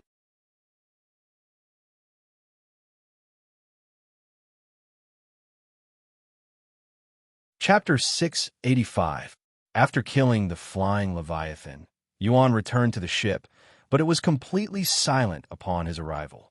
There was no celebration, and everybody there merely stared at him with dazed looks. Some of them even had a hint of fear within their gaze. In their eyes, someone who could defeat the flying Leviathan that they find terrifying is obviously even more terrifying, and their minds could not help but transfer their fear for the flying Leviathan to Yuan. Thank you for letting me protect you all. Yuan removed the array that confined the Huang family and the bodyguards. He knew very well that Huang Chun could have broken the array very easily, but Huang Chun didn't do that and instead allowed him to protect them. Huang Chun casually snorted. You're not done protecting us just yet. We still have to arrive at the Giant's continent. Huang Shaoli suddenly stepped forward and swung her arm, giving Yuan a loud and crisp slap on the face. I can't believe you left me behind like that. However, before Yuan could even react, she opened her arms and gave him a tight embrace. I'm a little tired, so I will return to the room now. She then said. Yuan nodded. I will protect you while you rest.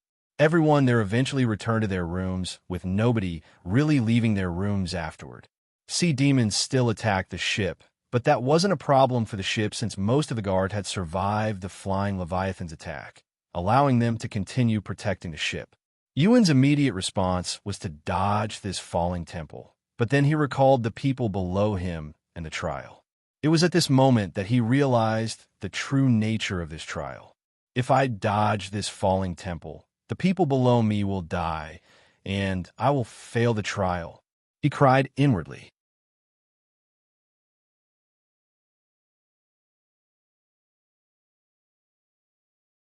Chapter 686. After realizing what he has to do, Yuan quickly retrieves the Empyrean Overlord before releasing the Heaven-Splitting Sword Strike at the falling temple. The Heaven-Splitting Sword Strike collided with the base of the Golden Temple in the air, but the temple completely shrugged off the attack, as though it was nothing. Yuan's eyes widened with shock when there wasn't even a single scratch on the temple despite being struck by his most powerful attack. However, he didn't give up and tried it again, resulting in the same conclusion. The temple is indestructible, Master. Tianer's voice suddenly resounded. How am I supposed to protect those people at the bottom if I cannot destroy that temple? He cried out loud. You must sacrifice your body to protect the mortals. You use my body? Yuan swallowed nervously when he realized what Tianer wanted him to do. Why is he just standing there? He'll get squashed by the temple if he doesn't do anything, Minli exclaimed in a worried voice. Maybe it's because that is his trial, Feng Yuxiang said. A common trial in the stairway to heaven is endurance, which normally requires the challenger to endure a powerful pressure for a certain amount of time. In the young master's case, that golden temple is the pressure, she explained. That golden temple looks really heavy, though. Is it even possible to endure that? Chu Liusheng asked. The young master has no choice but to endure it, or he will fail the trial. Once the golden temple arrived on top of Yuan, he decided to use his body to catch it. How did someone who started out so ordinary become so extraordinary? Yuan's anticipation grew the more he recalled his memories.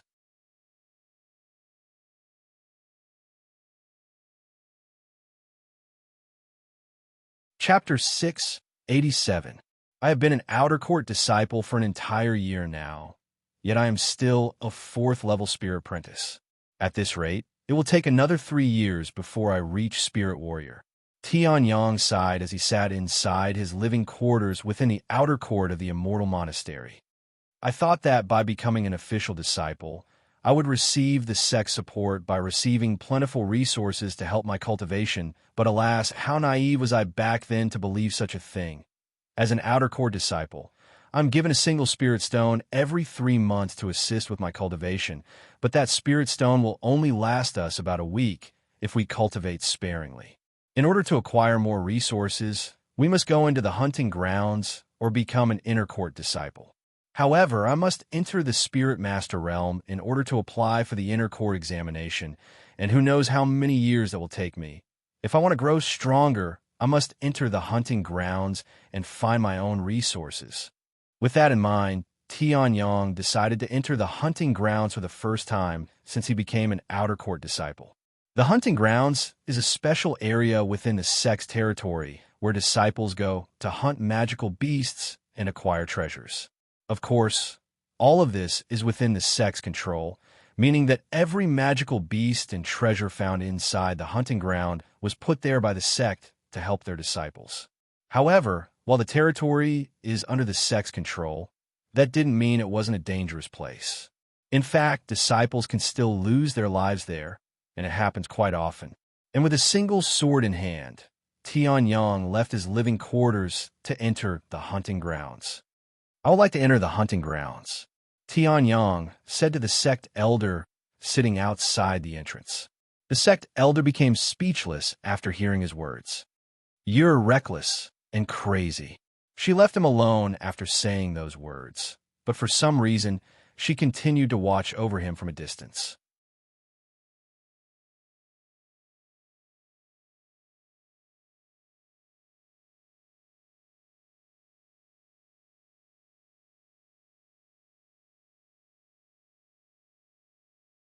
Chapter 689. Fine. If you can help me, my body will be yours. Tianyang said to Elder Sunday. Elder Sun nodded. It's a promise. Come here at the same time a week from now. Okay. Tianyang left the hunting grounds and returned to his living quarters to spend the next week absorbing the monster cores that had acquired from the magical beasts within the hunting grounds. Even though he killed at least a dozen magical beasts every week for the last year, he would only get a single monster core for every 10 magical beasts he killed, and that's if he was lucky, so it was not as if he has a lot of monster cores to support his cultivation base. Furthermore, cultivating with monster cores isn't very healthy for cultivators due to how much impurities monster cores contain. However, unlike Yuan, Tianyang did not have the ability to swallow monster cores and instantly absorb all of its spiritual energies, so it would take him at least a week to finish absorbing a monster core. A week later, Tianyang left his living quarters and made his way towards the hunting grounds. After arriving at the area that Elder Sun oversees, he waited for her to show up. About 10 minutes later, Tianyang felt a presence suddenly appear behind him. He turned around to see Elder Sun standing there, but she had a solemn expression on her face. "It's been a long time since I saw you with such a serious face," Tianyang said when he saw her face that was bathed in moonlight, making her look more beautiful than usual, especially her eyes that glistened like a clear lake.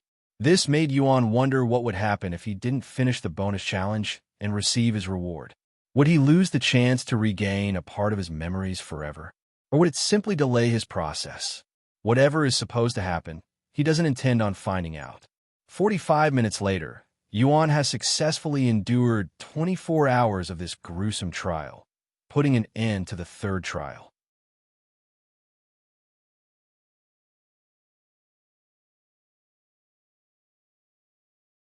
Chapter 690.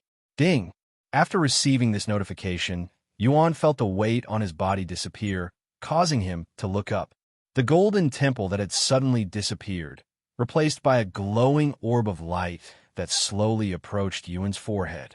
Yuan didn't reject the light and allowed it to enter him, and more memories began flowing inside his mind like a gush of water at a broken dam. However, he didn't have the time to indulge in these memories, as the scenery had changed back to its original background. Congratulations on passing your third trial, Master. You have an hour to rest before we start the next trial. Do you wish to rest or continue? Tianer's calm voice resounded after the trial ended. Yes, I want to rest. I will need all the time I can get after that trial. Yuan immediately sat down and began cultivating with his body still soaked in sweat. While he cultivated, a gentle breeze would blow around Yuan, magically cleaning his sweat from his body and his clothes. An hour later, Yuan stood up and began making his way towards the next trial. Welcome to your fourth and final trial, Master. Did I just hear final trial? Yuan asked for confirmation. That's correct. If you pass this one, you will get to ascend to the next realm. Tiana responded. Then what are you waiting for? Let's get this trial started. The scenery changed a moment later. 10, 20, 50 times.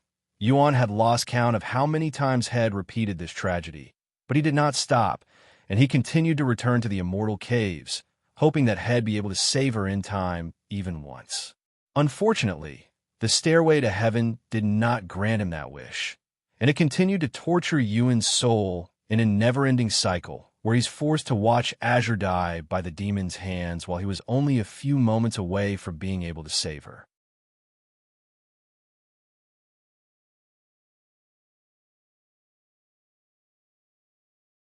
Chapter 691.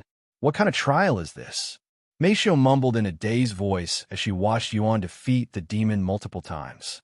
By the looks of it, this trial appears to be some sort of heart demon trial. Feng Yuxiang said, What is that? In essence, heart demons are stress, a negative emotion that looms in the deepest part of one's heart.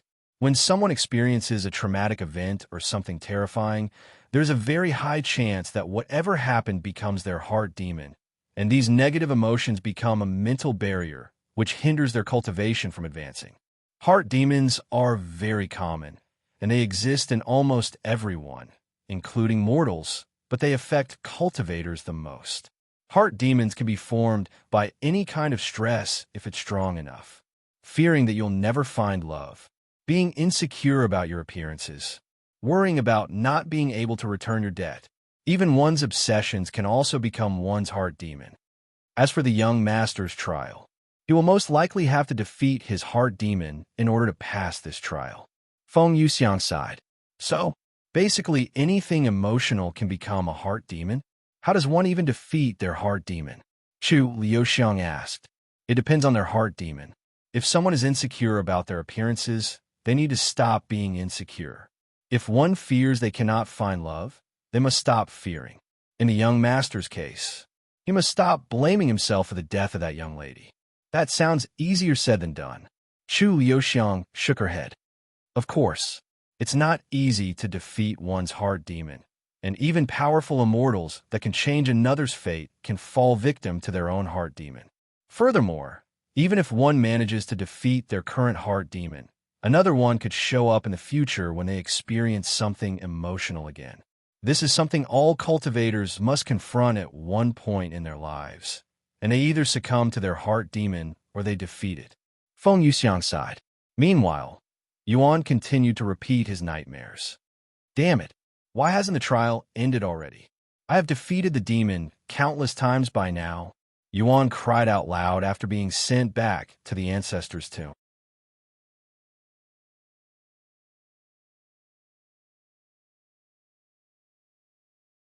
Chapter 692. Once again, you're late to the party, killing her. The demon looked at Yuan with a smirk on its face. Yuan closed his eyes and took a deep breath before releasing it slowly. You're right. I killed her by being too slow. She died because I was too weak. He opened his eyes, and the demon was no longer there. Instead, Yuan could see himself standing where the demon stood, almost as though the demon had transformed into his appearance. Finally, you're accepting the fact that you're responsible for her death. The demon's voice resounded while wearing his appearance. That's not right. I have accepted the fact that I couldn't protect her even before I left the Jaded Garden. I blamed myself for her death, and I still do. I just didn't want to deal with the guilt of killing her, and I even try to forget about it. However, I now know that's not possible. I understand now that I will have to live with this guilt for the rest of my life. I need to stop dwelling on the past and start moving forward. Therefore, Yuan turned to look at Azure, who was no longer lying on the ground, but standing a few meters away with a calm expression on her face. I'm sorry that I couldn't save you in time, Azure. I'm sorry that I couldn't defeat the demon fast enough. I broke my last promise to protect you, so let me make another promise to you. I promise that I will never forget you, regardless of how much pain I feel every time I think of you, and I promise you that I will never let something like this happen again. After taking a deep breath, Yuan turned around and began walking away from the immortal caves. Yuan, please, don't leave me here. Didn't you promise to protect me? Azure's voice resounded from behind him, but Yuan didn't look back and continued walking away. Goodbye, Azure. Although he couldn't see it with his back turned, the scenery behind him was slowly crumbling away into the darkness. Eventually, Yuan returned to the stairway to heaven. There is a designated area for people who successfully climbed the stairway to heaven. However, this means that there will be people waiting for us there once we leave this place, and they will be trying to recruit us to their families and sects, so we should prepare ourselves. Feng Yuxiang said.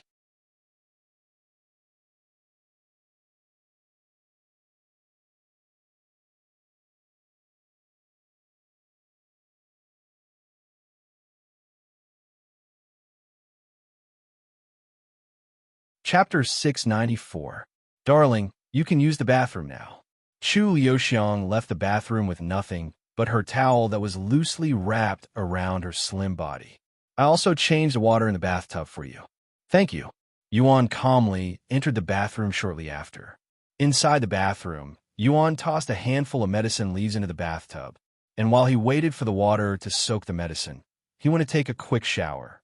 Once the bathtub was ready, Yuan entered it and began absorbing the medicine, tempering his body for the next hour.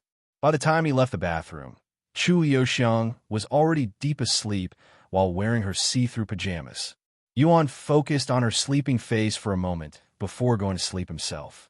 I wonder if they managed to trade treasures with the giants safely. He wondered about the Huang family as he fell asleep. Of course, he knew that it was only a trial, but everything felt so real that he couldn't help but think about it. The following morning, right as the sun peaked over the horizon, Yuan was woken up by the sound of his door being knocked on. Wow, I think this is the first time I've heard you curse, Yuan. Although I understand your feelings, I also believe this to be a good thing, as it allows the players more chances to catch up. You're too far ahead, after all. Whatever. Yuan sighed a moment later. What's done is already done, and it's not like I have any control over it. Anyways, the food is getting cold. Let's continue after breakfast. Thus, they stopped talking and began eating.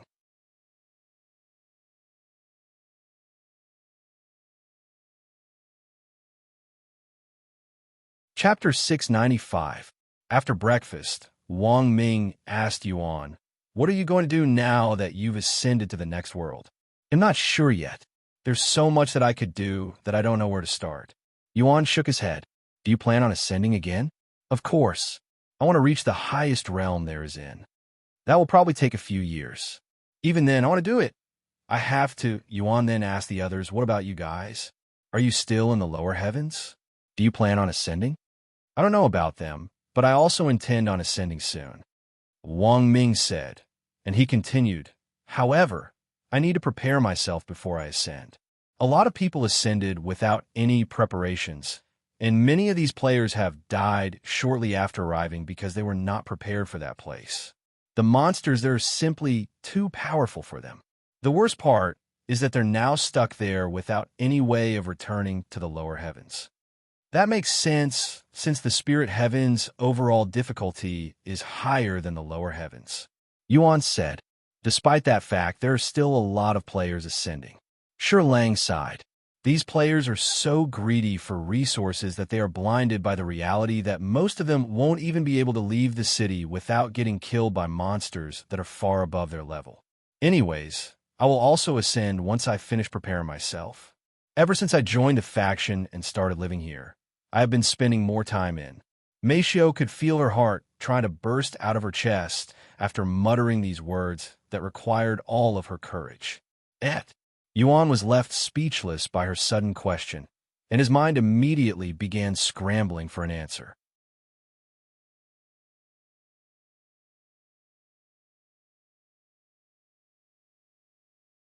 Chapter 696.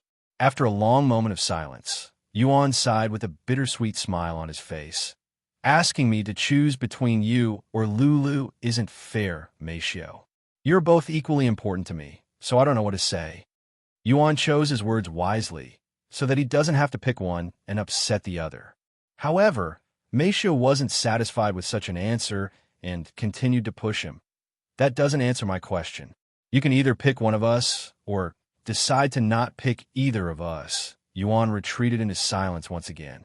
Seeing this, Meishio mustered her courage again before speaking. "Yuan, after separating with you, because of what was happening at the Jade Garden, I realized how much I hated it, being separated from you. That is, I was also worried that I would lose you to the demon, and the thought of losing you forever nearly drove me crazy."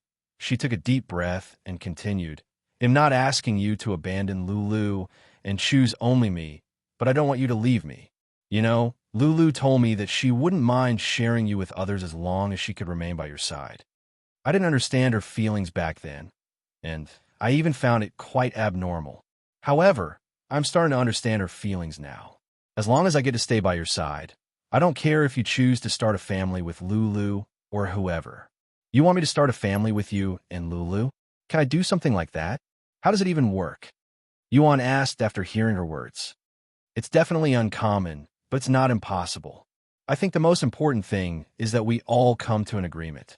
As long as we are all okay with it, it should work out," Meishio said, and she continued in a low voice, "Lulu has already given her approval, and I am now giving you my approval, so it's all up to you now, Yuan."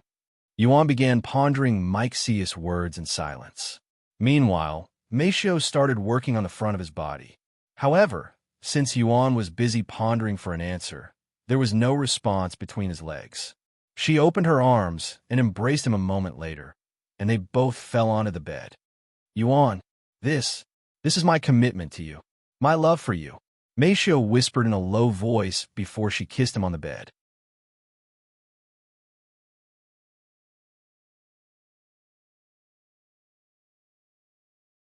Chapter 697. Reader's discretion is advised. Mature content ahead. Mike's locked bedroom was dimly lit, with the only light source being the sunlight that peeked through the closed curtains, and currently inside this room, Yuan was lying on the bed with Meisho lying on his bare chest. The two of them had been kissing each other for a while now, albeit amateurish. It was more than enough for them to express their feelings for each other. "What should I do now?" Yuan asked in a low voice after they stopped kissing.